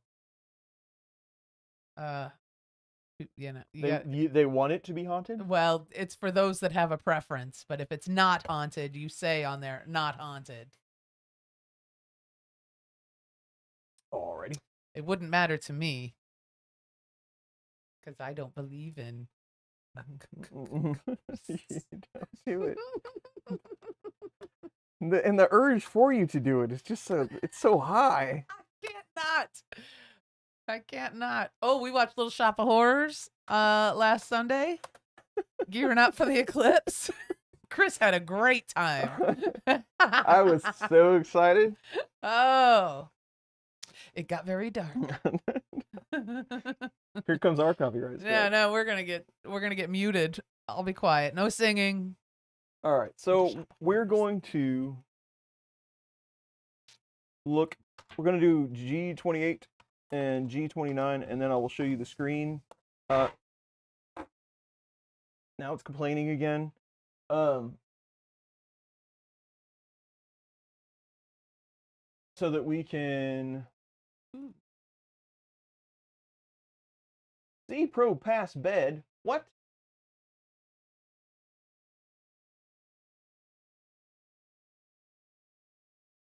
So that we can see how level the bed is. That's what we're going to do next. Haunted houses sell well where Mike Fancy lives. Lots of War of 1812 and Underground Railroad spirits around here. Cool. Be advised, my house is haunted by 3D printers. Printer. Hi, Will. Welcome.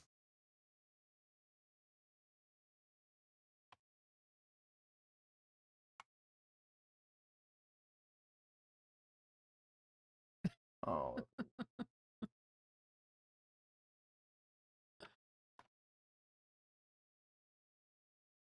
Oh. I put in 115. It's supposed to be 150. Those numbers are different from one another. All right, Jeremy, have a good one. See you later. Tell everybody we said hey.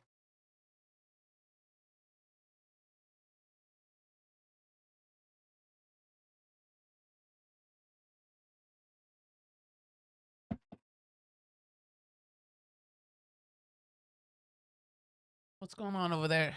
Probe past bed. I'm getting an error. That's the error.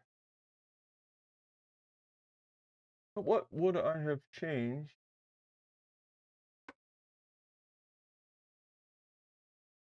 I imagine the machine as a puppy that wants to be a good dog, but has no idea what that actually means. That's a very good analogy.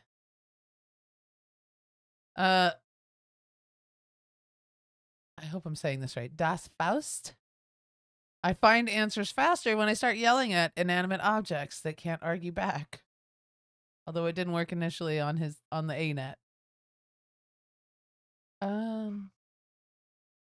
What did I'm losing track of what I'm doing. Ooh. Cool. George was metal detecting, and he thinks he says, I found what I believe was a War of 1812 third artillery button. That is cool. Thank you, Das. Good. Do you think you could rig up a Frankenstein build that fits four Prusa into 1 gram and have them work as one printer, like the orange gig Oh, thing? the Giga.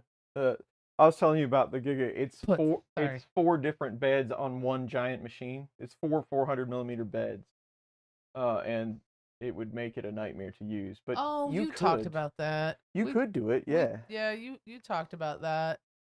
Sorry, frame. Yeah. I need to get better at reading. Because you're using phones. A lot of guys are using phones.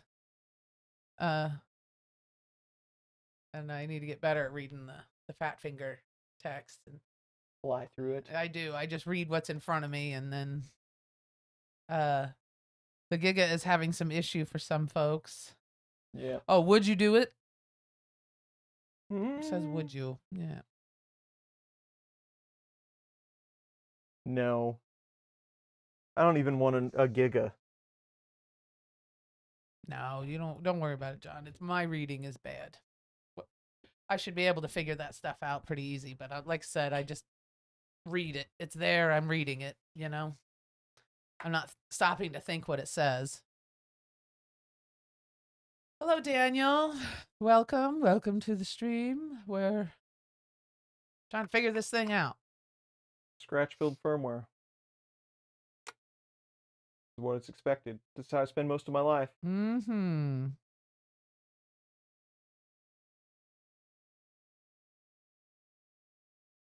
It's back. Okay, now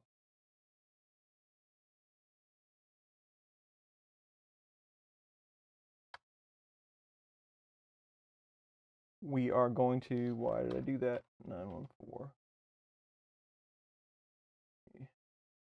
We're going to map out the bed and see just how level it might not be.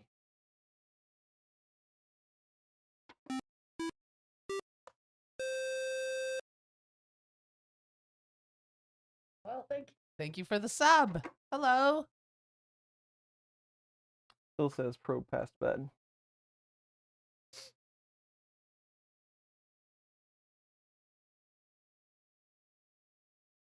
Igloo is working on fixing issues with Giga, so at least they're not ignoring any issues that arise. That's nice. Firmware giveth errors and taketh away time. Ain't that the truth? All right, what's everybody having for dinner? Or what did you have tonight for dinner? Or last night? I don't know. How does that work? Time's hard. Time is hard. Future and past tense dinners. I think that the Giga is showing similar problems that Creality had when they just scaled up their CR10 to the CR10 S5 size, literally growing pains. Yeah. That sounds about right. Things just don't scale like that.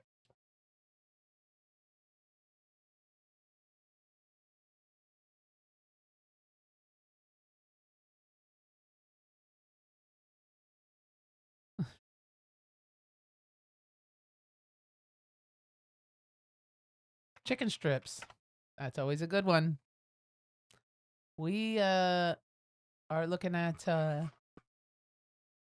Chinese as of now, but that could change. We don't like to commit. But Chinese is what we're thinking about tonight. Last week, was it last week? No. What did we do last week for dinner? That was my week to choose. I think we grilled. We did grill. What did we have? Jeez. I don't remember. Anyway, spaghetti. Nice. Hello, abandoned. Nice to see you. There you go. Mike's hoping to decide his dinner choice by the ideas here. That's a good idea. Geez, that really bothers me. What did we have for dinner last night or last Saturday? It was my week to choose. We stayed home. I don't remember. so. It doesn't matter anyway. Probably it was,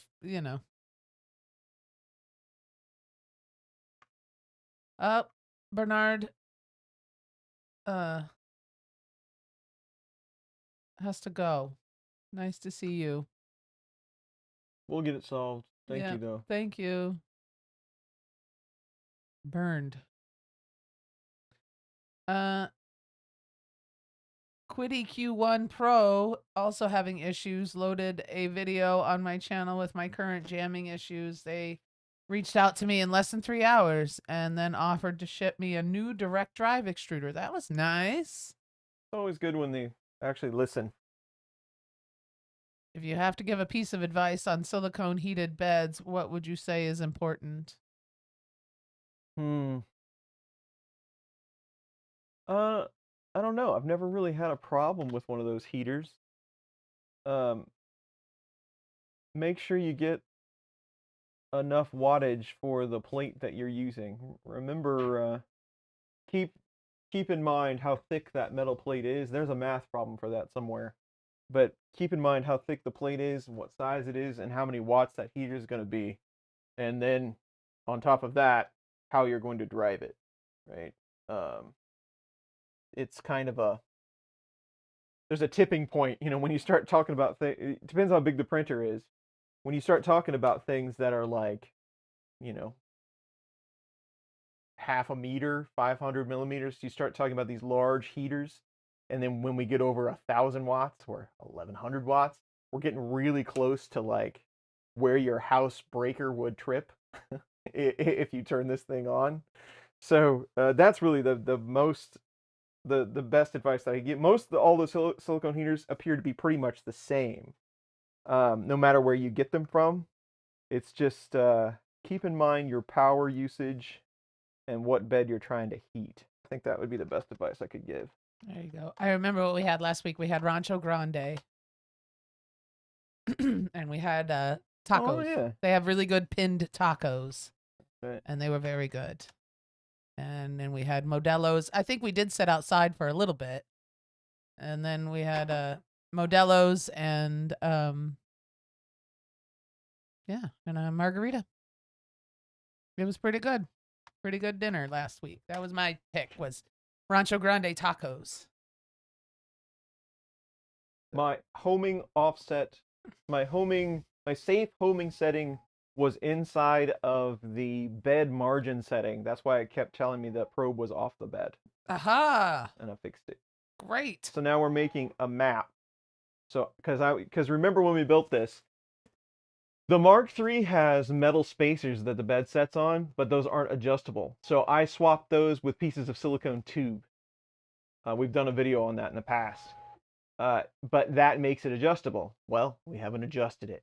So now we're going to see what the map looks like, and then we'll probably make some adjustments. Alrighty. What is the craziest harebrained 3D printing things you've considered doing, then thought it was too hard? Would you consider doing some out of left field for some reason, for a stream series, or would that lose views? Well, fortunately, I don't have to worry about views. So I'll We take do what we I'll take on want. anything. Yeah. I don't know. I mean, I've never really. I mean, there's so many things to do. I've never really taken on anything super crazy. We did a lot of videos on the hang printer, which was kind of a nightmare. But we did eventually get it to work. You printed a stool. I did. remember. I printed a bar stool. My plate is 235 by 305 times 4, and the heater is 600 watts. Should be fine, right? Yeah, no problem. 600. So times 4. So, oh, it's 4 millimeters thick. Ah, Yes, 600 watts by 4, should not times 600 watts should be more than enough for that. This thing really isn't that far off. Here, I'll show you.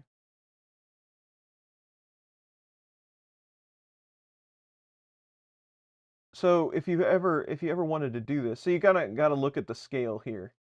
So we're 0.2. In fact, let's do this.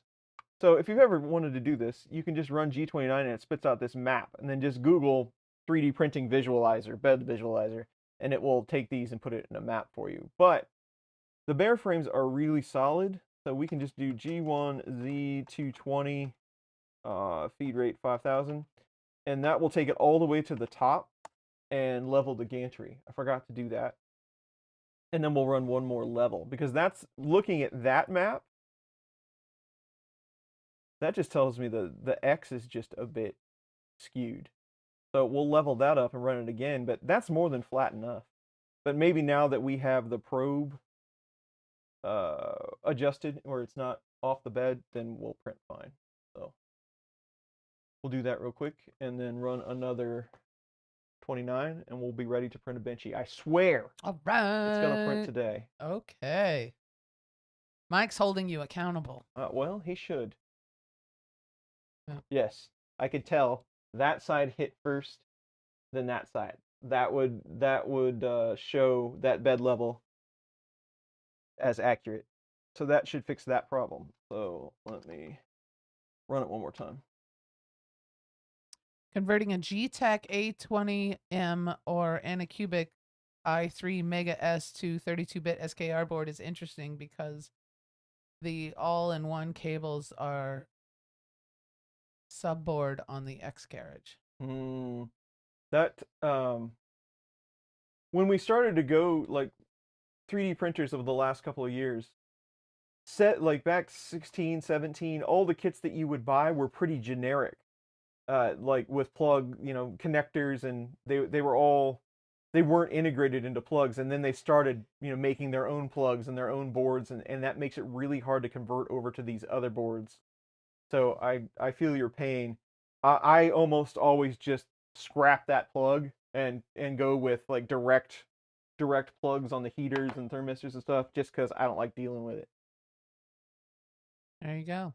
If not harebrained, what is the thing that you think would be the best printer, i.e. best extruder, linear rails, best motion system? Ugh. There you go. The dream build. Yeah. All the other stuff. Sorry, there was some other know. stuff. You might have to think about that one for a little bit. Well, there's only a handful of ways you can go, and I really, people are like, well, what's the most awesome machine that you can possibly make? And it's really more of a right tool for the job, in my opinion. Everybody's going to say, you need to go Core XY, and you should run Clipper, and, you should use this type of hot end because it's high flow, and you can kick out the most plastic. Well, it really depends on what you want to do. I mean, those machines are cool, but I don't want to say, oh, that's the most awesome machine ever made, right? Gregor says we could talk about it. Do you have 8 hours? Frank? That's another stream. You got 8 free hours? There you go. See, it's all nice now. And remember, that's 0 and that's 1. So it looks a lot more exaggerated than it actually is. It's like 1/10 of a millimeter. Yeah, because that looks like a mess to me. Right, yeah, and you gotta see where these spots are. So the high one is 0.57, and the low one is 0.005. All right, Yeah. so it's nothing. Yeah, the sensor will be able to take care of that, no problems. Mike Fancy's throwing the gauntlet. He says the Tico was the best 3D printer ever. Did they actually ship the Tico? Wasn't that one of like the failed Kickstarters that never made it? I seem to recall something like that. Yes, and you kind of saw that on that graph. I could tune these in, and I probably will later to get them a little closer. But yes, there's one metal one in the center, and then I tried to bring the silicone ones down to that. And I just did it by eye. I got the ruler out and kind of tried to line them all up a little bit, but it's much easier just to run it, tweak it a little, run it a couple times. There you go. A wish list build. That's a good idea. Let's give that some thought. I could going down the list. Cost $8,000. Yeah. I would really like to do one with servos. I've never built a printer with high-speed servos before. Yeah. I think that would be cool. Well, what do you think, John? What's your wish list? What's on your wish list? What's on your printer wish list? Tell us, everybody. Yeah, what's the one thing that everybody... Mike wants the Tico. What is the Tico? Is that a joke or? Yeah, it's a little bitty printer they came out with. I'm not even sure they shipped them, but there was a big kerfuffle about Tico many years ago. But it's a little weird 3D printer. I believe that's the one that like looks like a can of coffee. It's like this big. It's round. It's very unique. Mike, do you have one? Do you have a Tico? He might. And if you do, are you going to bring it to Murph so I can see it?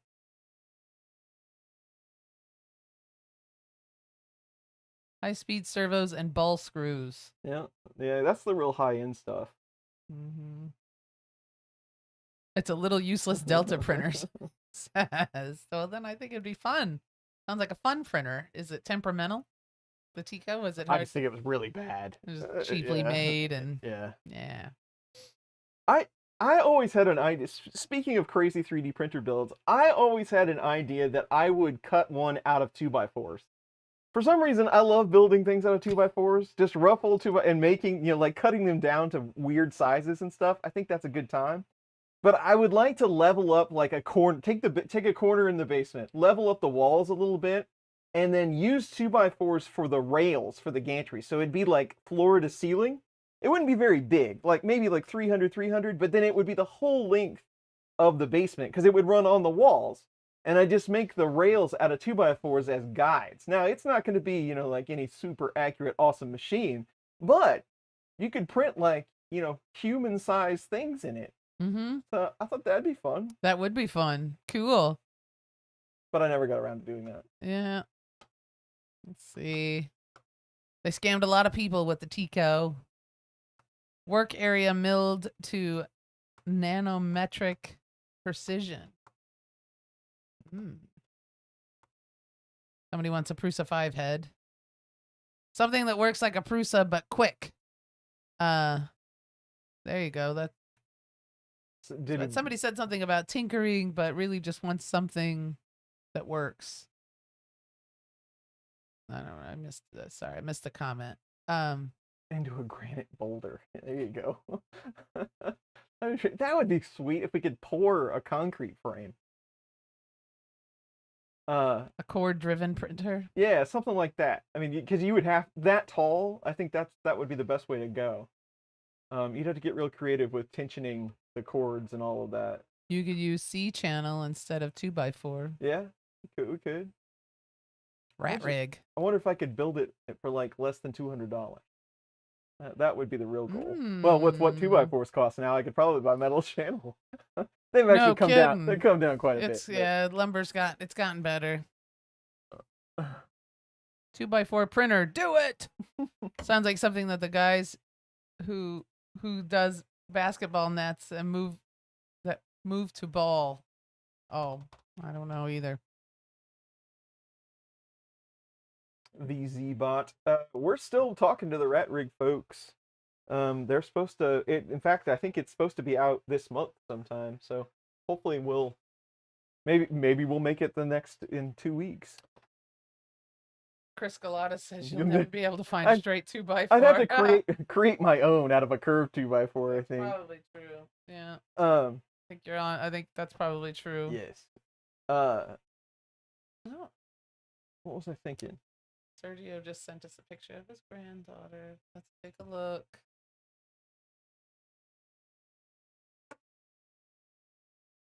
Oh, maybe another one. I'm looking at your personal email. Oh. Camilla. Oh, look at her. She's got so big. She's cute. Can you put it on there? Is it in my email? Yes, your personal email. Hold on a second. Gonna have to put her on, Sergio. She's cute.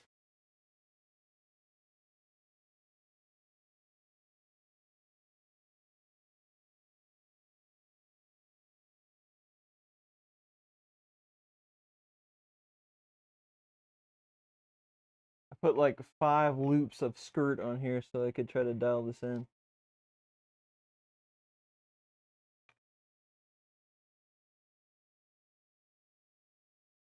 A Voron is a good option to get started in high-end DIY builds, good documentation, and kit availability. I would agree with that statement. Well, hello, Fix 'em Mike. 2x4 fund, 2 inches x4, or 2 shots x4 beers. There you go. Did you catch that? No, what did it say? 2x4 fund, or 2x4 or 2 shots times 4 beers fund. Thank you, Mike. Fix 'em Mike.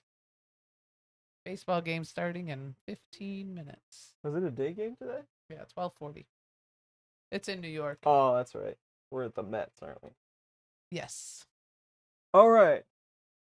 Sergio's granddaughter when you get done there. When we've seen our first layer at a good time. We made a mess, but we're off and running.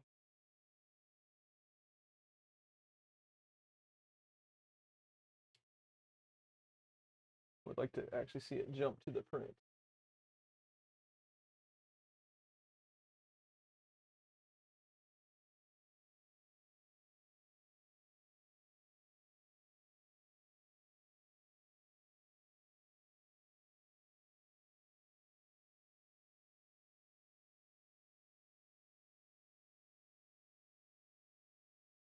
How are we doing?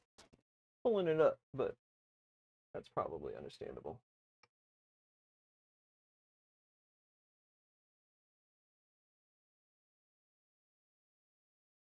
We got it now, though. It's doing it. Fix 'em Mike. We're doing it. Getting closer to print time. This time it's gonna work, I swear. I'm gonna make good on my promise to Mike Fancy. Do you know the distance between the X carriage and the rods? The distance? Yeah, that's what it says. Oh.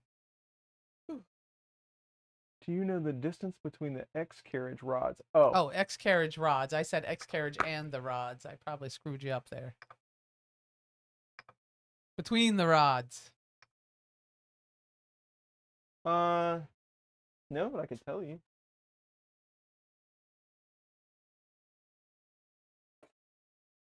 It's standard Prusa, whatever that might be.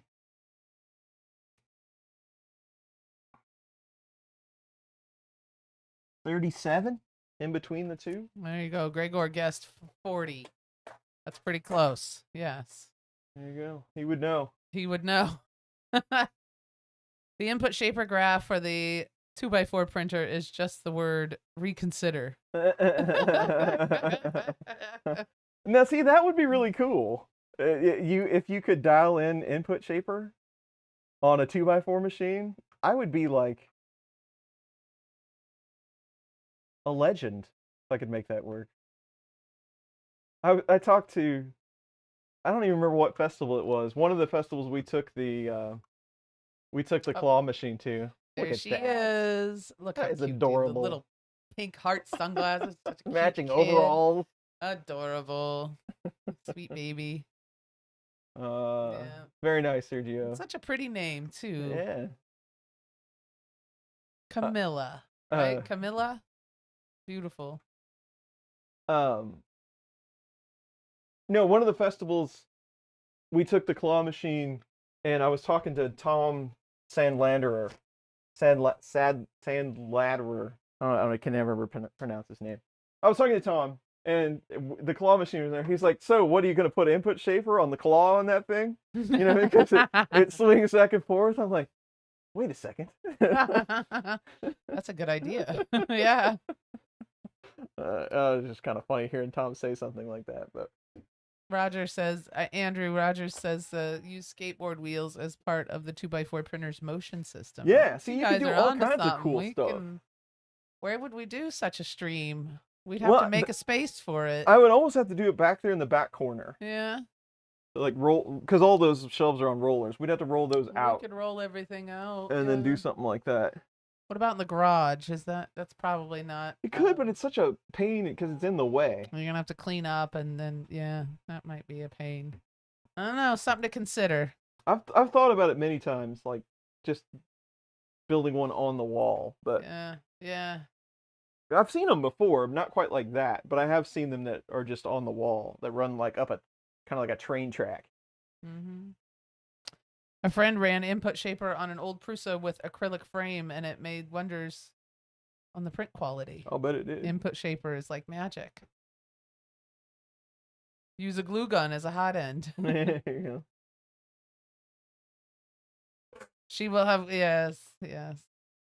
One of those bearings is just... A gasoline-powered HD 3D printer. Excuse me, I said HD. 3D printer. Gasoline-powered? Oh, my God. That sounds messy and stinky.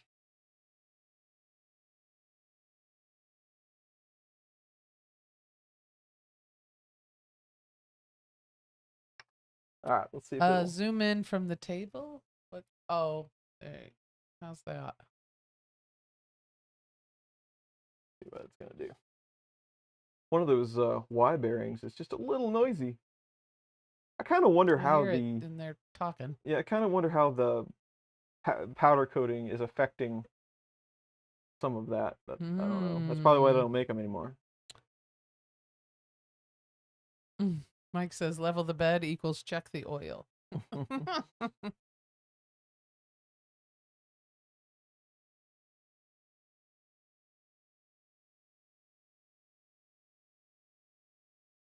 Now I'm regretting all these skirts.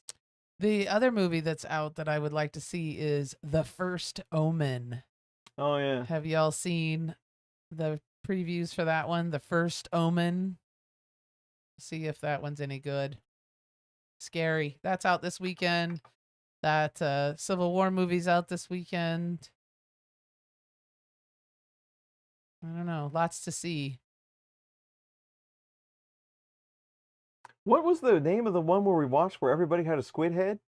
What was the name of that show? There's Parasite. Parasite. There's a Korean-based show. It's dubbed in what was that, Netflix? That was Netflix. It's only like 6 episodes, but we watched that this week. That is one weird show. I had a hard time with it. It was weird. And kind of scary. It is kind of scary. Yeah.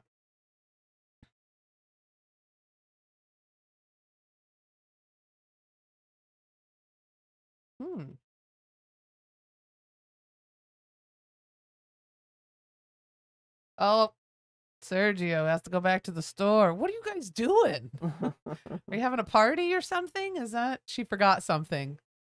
Oh man. At least it's Saturday. How about a bike powered 3D printer? If you print PLA, you don't need a heated bed. That should be doable. Yeah. Have a printer run on an RC car nitro engine, running at 60,000 RPMs. There you go. Yeah, be careful, Sergio. Next question is, will it throw it in thermal runaway on the second layer when the part fan comes on? We're going to find out together. Oh, Sergio's birthday party. All right. And he has to do the running. Happy birthday. Good. Enjoy your party. I hope it's good food. Lots of wonderfully horrible ideas, Mike says. Fix 'em, Mike says.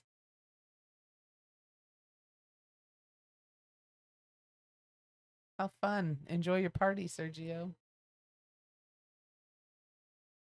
Z doesn't seem right.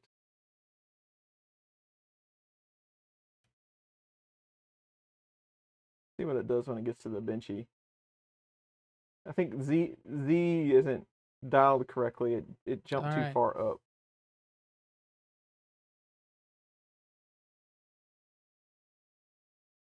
Yeah, it's not right.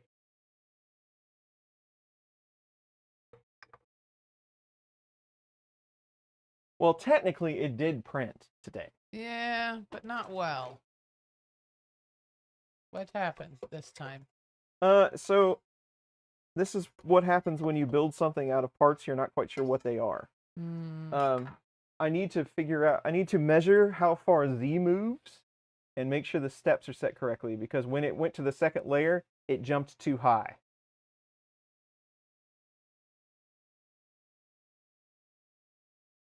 And I thought the Z offset was way too large.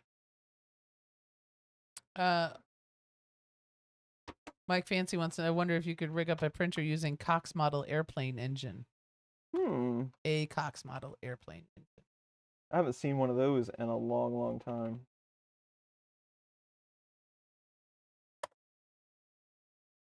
That can be changed, George says. That can be changed. How many steps it produces when you... how many steps you have to turn to move a certain amount. Yes, it can. So I set it to 100, and that's dead on 100, so that's not the problem.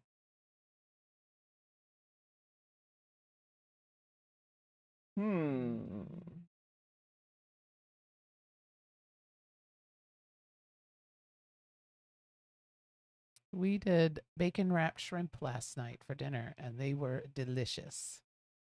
On the grill. It was very good. Slicer. Somebody says slicer. Let's see.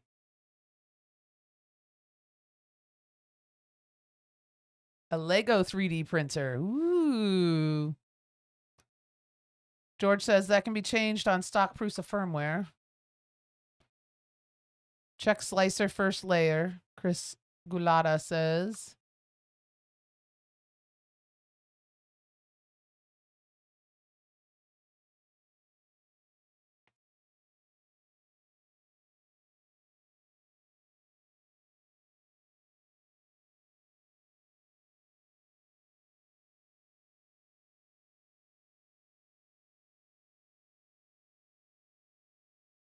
Yeah, I mean, it's stock profile 0.2. Let me just take a look at the G code real quick. Live screen. He wants to see your... I'm going to go to screen. Screen share. He wants to see what... Whoa.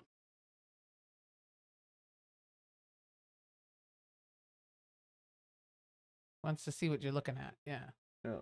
0.8. 4 starts 400 dot. 2 starts 800.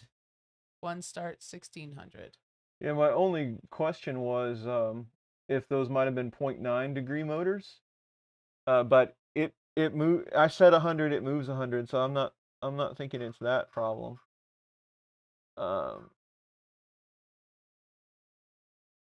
Share your screen. And start and start. Should have a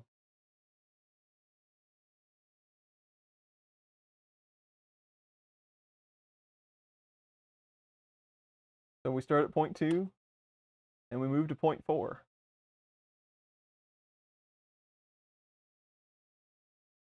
So the code's right.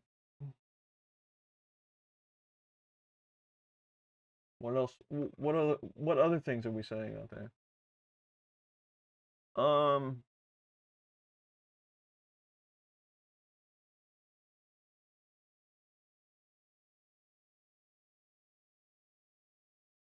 Something I would do. E-step calibration. I was just getting ready to say that. Thank you. Was it not spitting out enough filament to be 2.2 millimeter high? Because I totally eyeballed that. From Matt Lamb out of left field. We hadn't heard nothing out of you, Matt. You chime in with some E-step calibration. Rolling in, dropping the knowledge. That's right. And just like that, Boom. gone. So if you've never done this, we're just going to mark, actually, I'm going to mark 150 millimeters. And then I'm going to tell it to spit out 100 millimeters and make sure that it's spitting out the amount that we hope it is.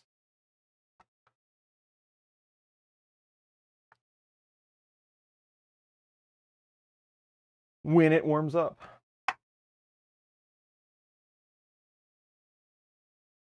Matt Lamb, everybody. There you go. Come on down. What gear ratio does the Bear Extruder have? It should technically be 1-to-1 because that gear is just on the shaft of the motor.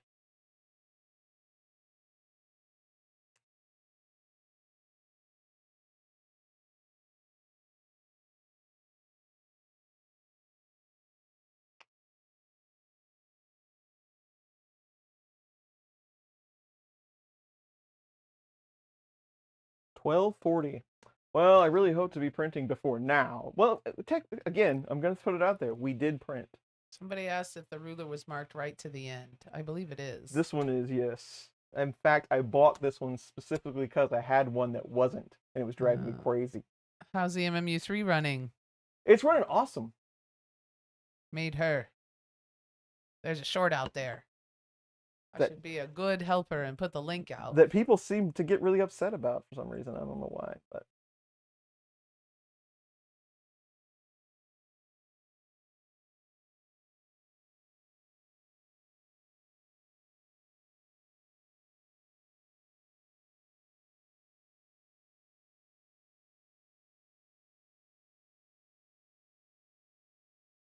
All right, let's go for it. We're extruding plastic at a very slow rate of speed. There you go. There's the short for the MMU3. Anybody's interested?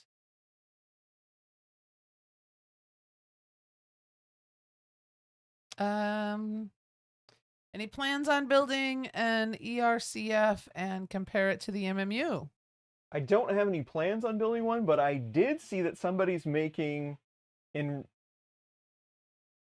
enraged rabbit carrot feeder.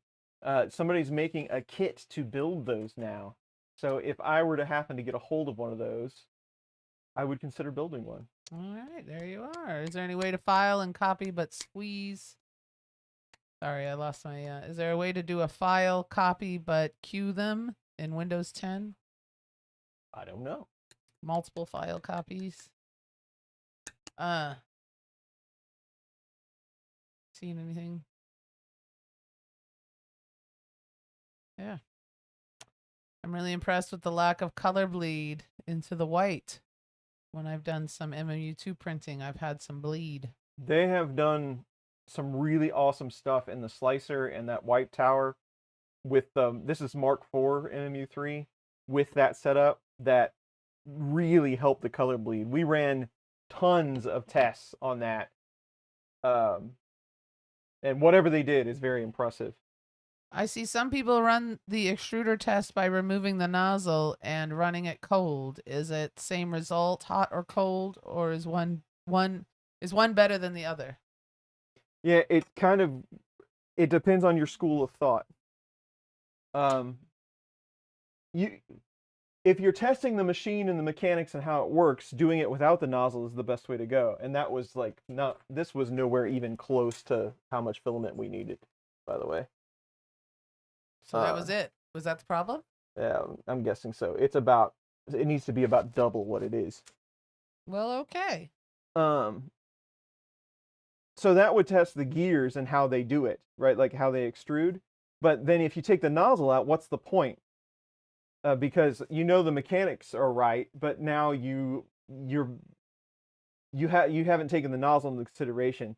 So I actually like to just rough it in and then set it in the slicer to compensate, like the amount.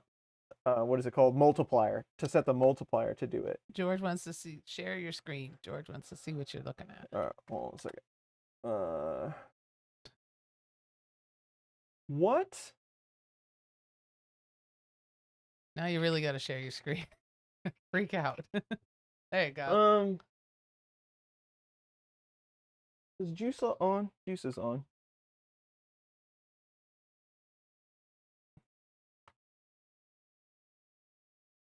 $89.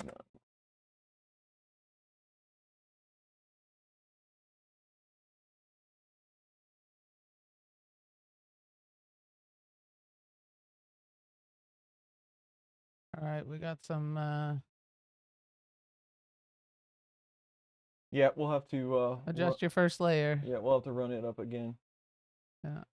Come on, Juicy, you got one more left in you. You can do this.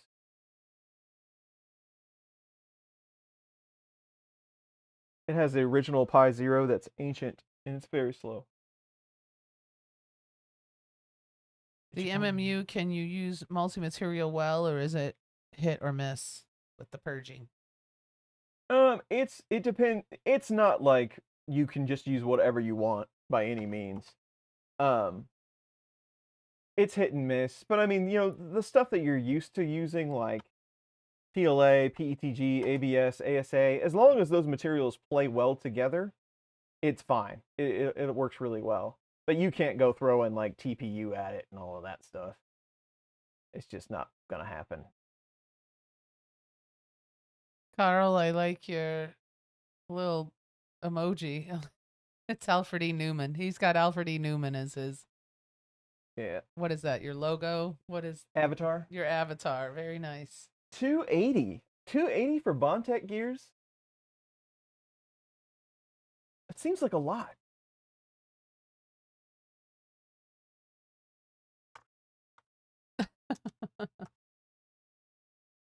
Actually going to do a wood 2x4 project now. P.S. Type this with swipe. Good for you. Very well written. It looks good. 280 is okay, I think. Some people say 0.9 stepper. It's a 0.8. It's a 1.8. But Juica is the same motor. It's a 1.8. But do they run at 30? They run at 32 times step. That's why it's set to 280. I think that's way too high for this. We're running at 16 times step. M503.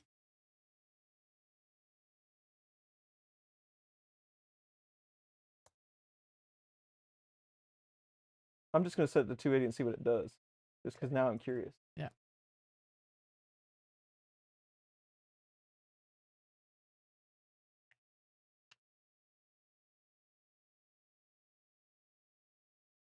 But if that's the case, they're running at 32 times, because I know they are now that I think about it. We're going to go to, because I had it to 95. We're going to try 140.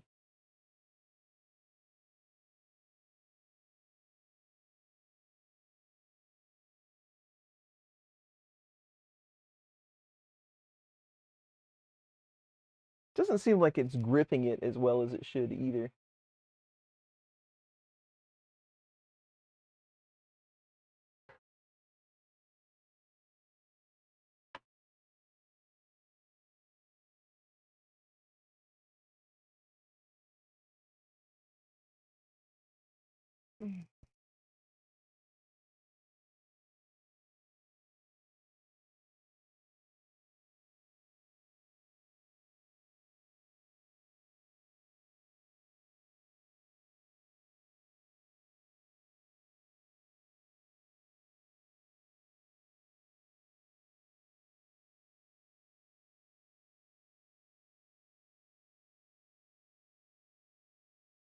Yeah, it's only gripping the filament like half the time.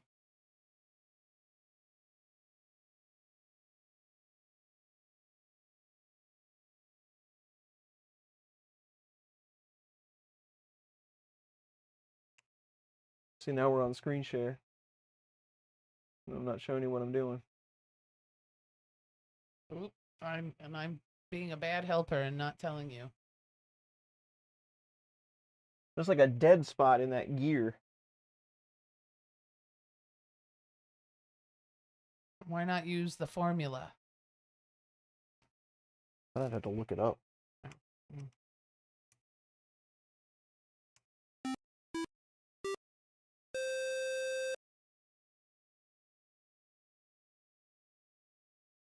.8 degree has 200 steps? Question mark. Yes. Correct. Per Yes. revolution. 3D printing granddad wants to know if you should start a 2x4 project channel. That's a good idea. Now somebody's gonna do it. And I'm gonna be like, man, I should have done that. Yeah, you should have gotten in on that. Y'all have fun. Going to cook up some lunch for the wife and I. All right. Nice talking with you. Have a nice day. Now I'm questioning. I bet you these aren't actual Bondtech gears.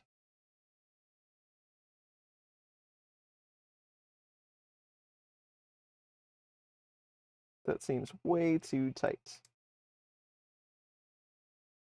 And you have 0.9 steppers. 1.8.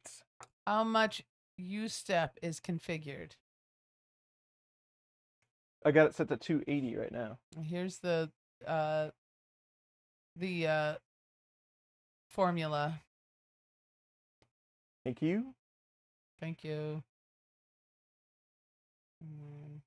When you're calibrating a printer and filament, how do you eliminate shrinkage? I.e., or yeah, sorry, not that.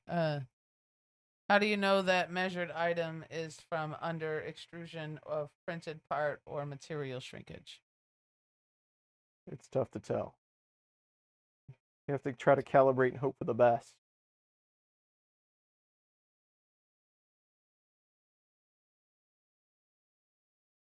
I think we're gonna have to have some. As much as I didn't want to spend a lot of money on this, I think we're gonna have some new gears. Uh-oh. What micro stepping value are you using? 32 or 16? They're all 16.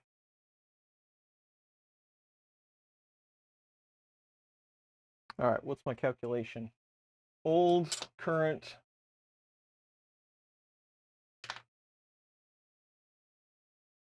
Oh, that's way.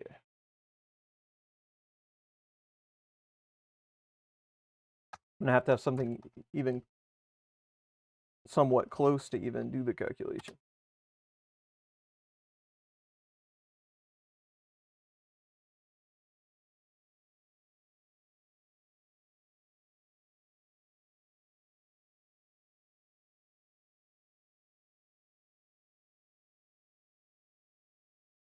I had a set of these gears that were off of some other machine that weren't great. And I'm wondering if that's what these are. Because they are definitely not gripping like they should be. There you go. There's something up there for you.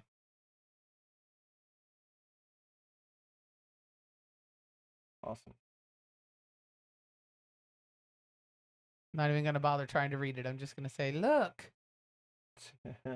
So 1.8 degree motor, you have 200 steps per revolution. So that's 200 times what your micro stepping is, and that can be anything from 1 to 4 million or 256. But so I'm running it 16 times. So you times that by that times 1, and then you divide that 7.2 times pi.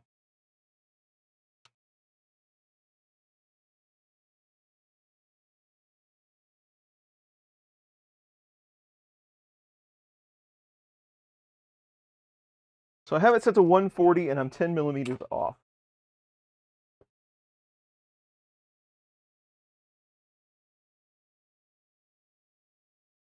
And what did we say?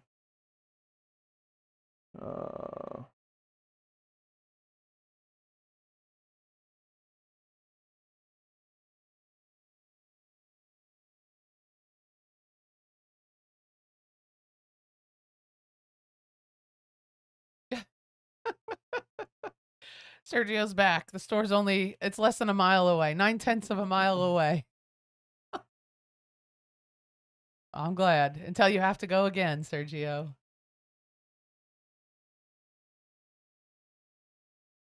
Oh, there's Tom Llama.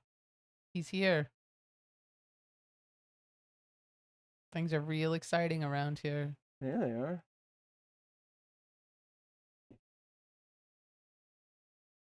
What did I say? I was gonna say, I don't know what you're doing now. 60. All right. I think we're close enough to get where we need to be. 155.55. 155.55. I'm not even sharing my screen and he knows what I'm typing in. Yeah. Thank you. Yes, I just hit 155. But I want to take one more stab at it real quick. In fact, you didn't see me type after you put that in there. I will share the screen. Show you. I put in 155. There's a box coming our way. Awesome. It's for me though. It's not for you. How does that happen? I already said to my wife that this is the last trip. No ifs, ands, or buts. He's putting his foot down. That's it. Forget it. Practical Printing, Chris Russell. Chris Yes. Russell is here. Yes. I'm trying. I feel like we're doing old school stuff here. Does anybody even do this stuff anymore? Chris Russell just put a whole bunch of numbers up there. He made it to troll.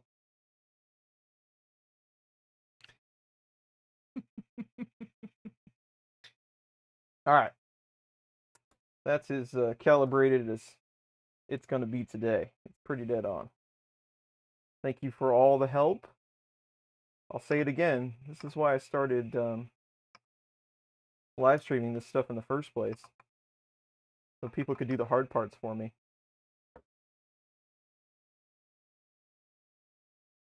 Actually, what we should do, get my brand new paper towel holder. We should take some of the grease off of this bed. That would probably help things greatly.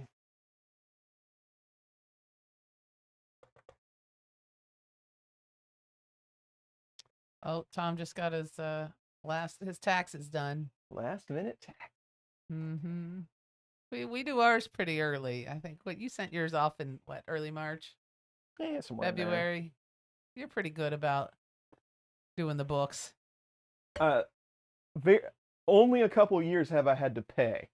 Yeah. Those years I waited till the last very second. Yeah, well, that's what it is too. Is that most of the time I get some money usually get a little back. something back, so it's worth it to us to get it done early. Yeah, so I'll go ahead and fill those out to get my money.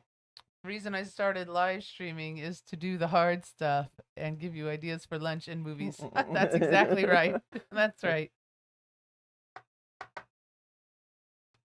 I do wish it would heat up a little bit faster. I'm going to see what I can do to speed that up.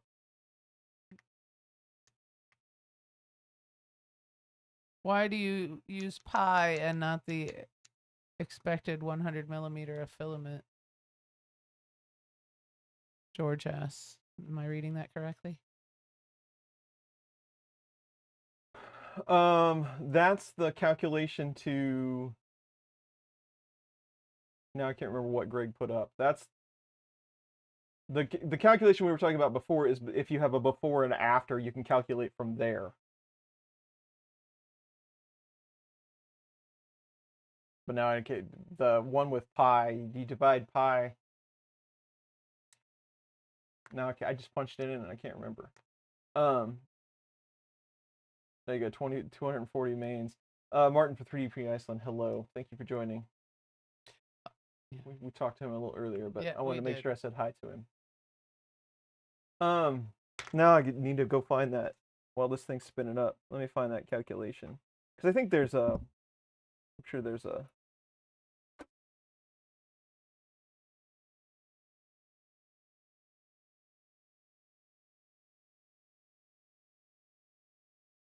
Aha.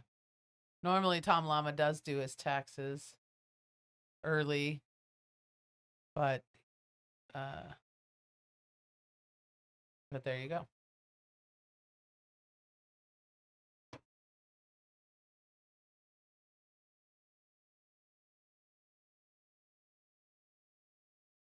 His calculation was for the calculation from scratch using the Hob gear effective dia.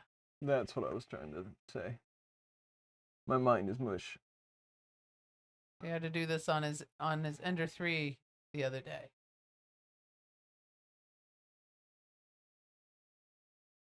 This is it. This is gonna work this time.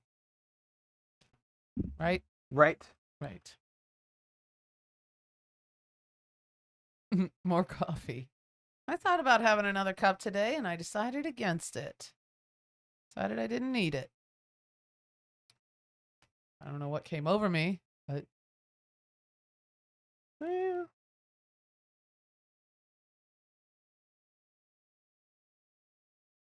Chris hasn't had enough bougie coffee today. I don't think I have. Yeah, you kind of take it easy this morning. So That bearing is nasty. yeah.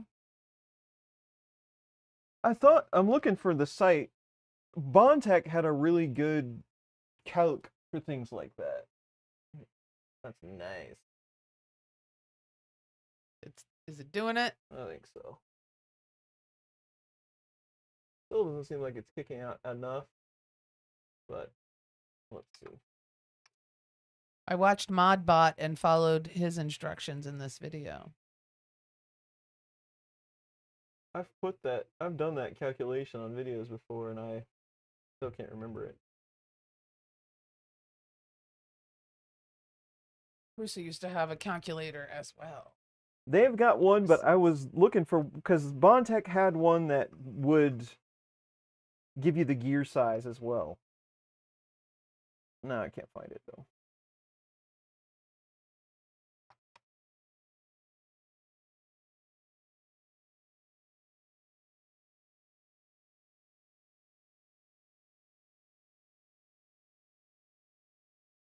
They have the one for print speed, but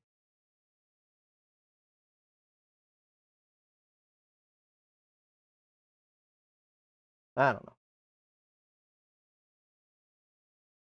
It looks even better. I can just tell from that it looks better. Yeah. We'll see if Gear size is 7.22 millimeters. And then you can get the gear size from the recommended E-steps. 7.22. Yeah. So now that I remember what we all did. So let me scroll back. So from stock, you would do this to try to get your steps. So that means 0.8 degree stepper, 16 times microstepping, and then the Bondtech gear, like Greg just said, you get 7.2 times pi.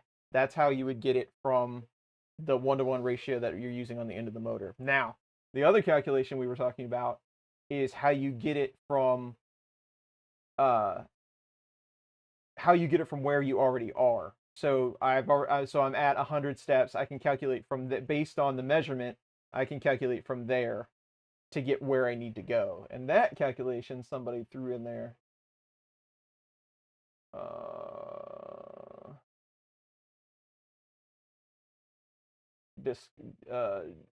G Bell put that in. This is how you would calculate that.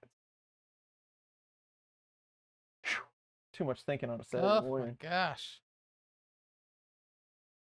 John, you sound like you're way behind on your taxes. I don't know what 99,000 is in Australian money, but it sounds like a lot.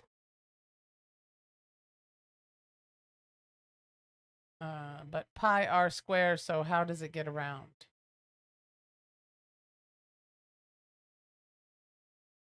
I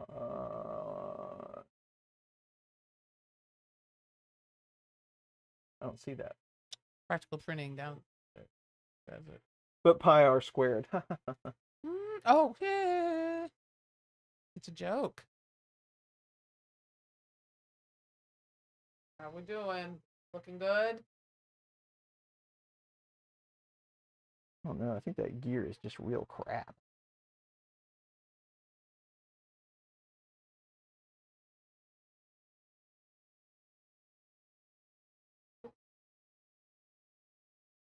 So why is it doing the outside and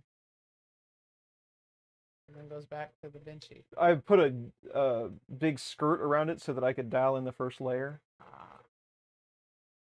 and I left it at like 3 layers high. Pre-caffeine joke, not hitting, I guess. Sorry, Chris. No, it's not you. It's me. Those smart people jokes. Smart people. Hey, Chris, she called you smart. Mister, I work at NASA.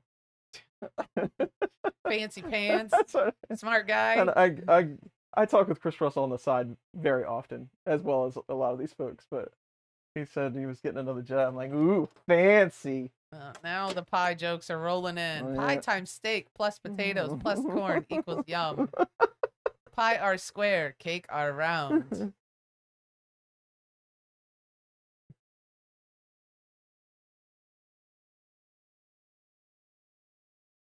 It isn't pretty, but it is printing. Show us the spool holder. It's just a coil on the floor. Point to it. You can see it on the point to it. And all the way across and then on the floor. Yeah, and then it's right there on the floor. It's not even a spool holder. It's just a ring of spool. Ring of filament. Sorry.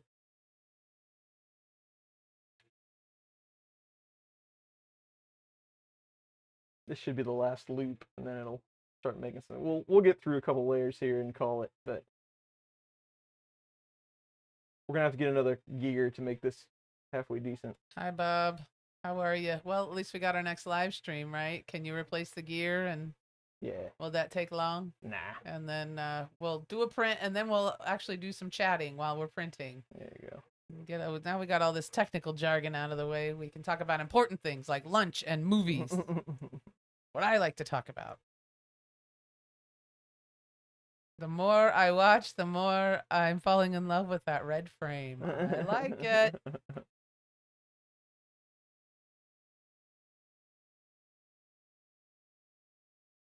Oh, that's still a fair amount of money, John. That's on top of what I already paid. Rental income growth was good. There you go. Ah, there it is. E-step value time. Oh, yeah, that's just more.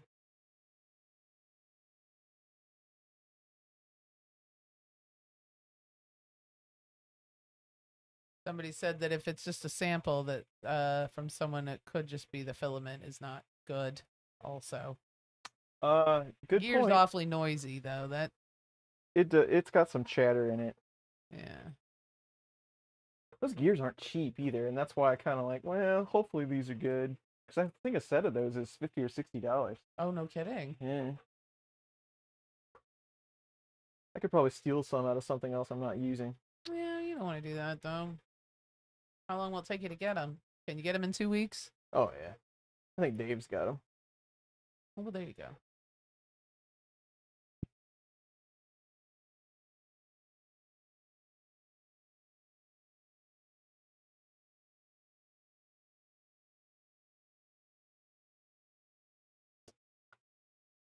So you're getting it's punitive, John. A lot of your charges there are punitive. Oh, from like back taxes. Yeah, he's in the hole. They should make stepper motors colored like red, like FPV motors. The RNC nano coated gears are nice, even if they are clones, and they're like $20 on Amazon. All right, Keith, thanks. Yeah, I think we should still go in the name of inexpensive. Like that's the point of the. Yeah, I mean, if we're gonna spend some money on it, let's see what something. Yeah, I don't blame you. I don't like doing taxes either. It's confusing and paperwork is mundane. Dave's not here. Ooh, Dave's not here. Dave's not here. We just watched that the other day. Well, I mean, a few weeks ago. Weird. The 5mm ones, Chris. The standard Prusa gears is the ones I'm using. But I could probably swap these with one of you all that has an extra set. I just ordered a new 7-inch touchscreen for my Core XY build. Hopefully it won't. I don't shatter this one. Yeah, be careful. Matt Lamb. You've got a lot of filament behind you, Jackie. Is that all one brand? It looks like it. A lot of it is the same brand, but there's definitely a mix in there. So the bulk is Prusa. There's a lot of Prusa mint back there, but there's some stuff that you probably can't. I'm trying to see what you can see. The stuff on the floor, that's all Jesse stuff, printed solid stuff, and then the blue is fiberology. And then there's some open spools, like there's some verbatim BVOH up there. What's the stuff with the really roundy spool? I want to say it starts with a D. Can't remember what that's called. That white spool with the gray filament on it. What's that say on it? Oh, so it's fiberology. Okay. Yeah. So there's a little mix of everything back there. Oh, my pajama bottom. Sorry. Probably wouldn't even have noticed if I hadn't said anything. Let's see. Oh, that's true, Bob. I didn't even think about that. Pooch he has a print farm that had all Mark IIIs in it, and he's converting them to Mark IVs. So he probably has like 50 sets of those gears he's never going to use again. Yeah, send them There you over. go. The flex on the egg snap spool. Fiberology. I always forget because that's a spool that nobody else uses. Needs more Greengate 3D. Yeah, I got a handful of spools of that over there. Your phone holder is that peach. That grapefruit. I really like the color. You're lifting off the build plate. No, probably because it's not kicking out the right amount of filament.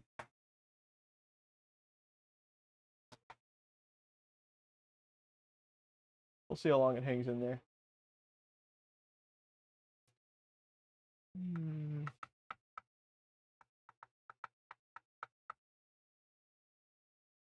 It's not the best looking print in the world, but it is printing. We did print today. After watching your drying video, I cannibalized my old dehydrator, left some PETG in it for 6 hours, and the change in the prints was night and day. Yay! Awesome. That's nice. Heath, this says printing with air quotes. Printing.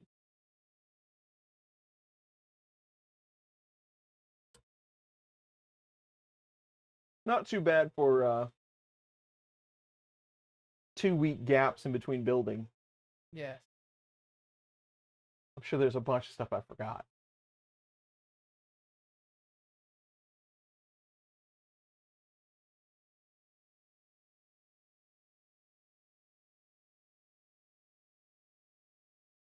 Oh, all right.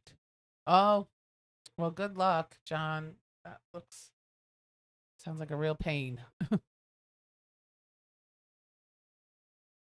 Then do a video on turning it up. Yeah. Oh, I do see where you're lifting off you're coming off the plate. A little bit in the back there, in the stern.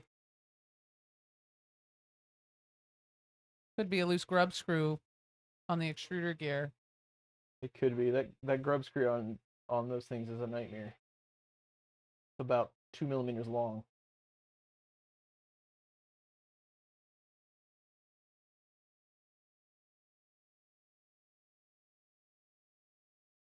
It's got a bunch of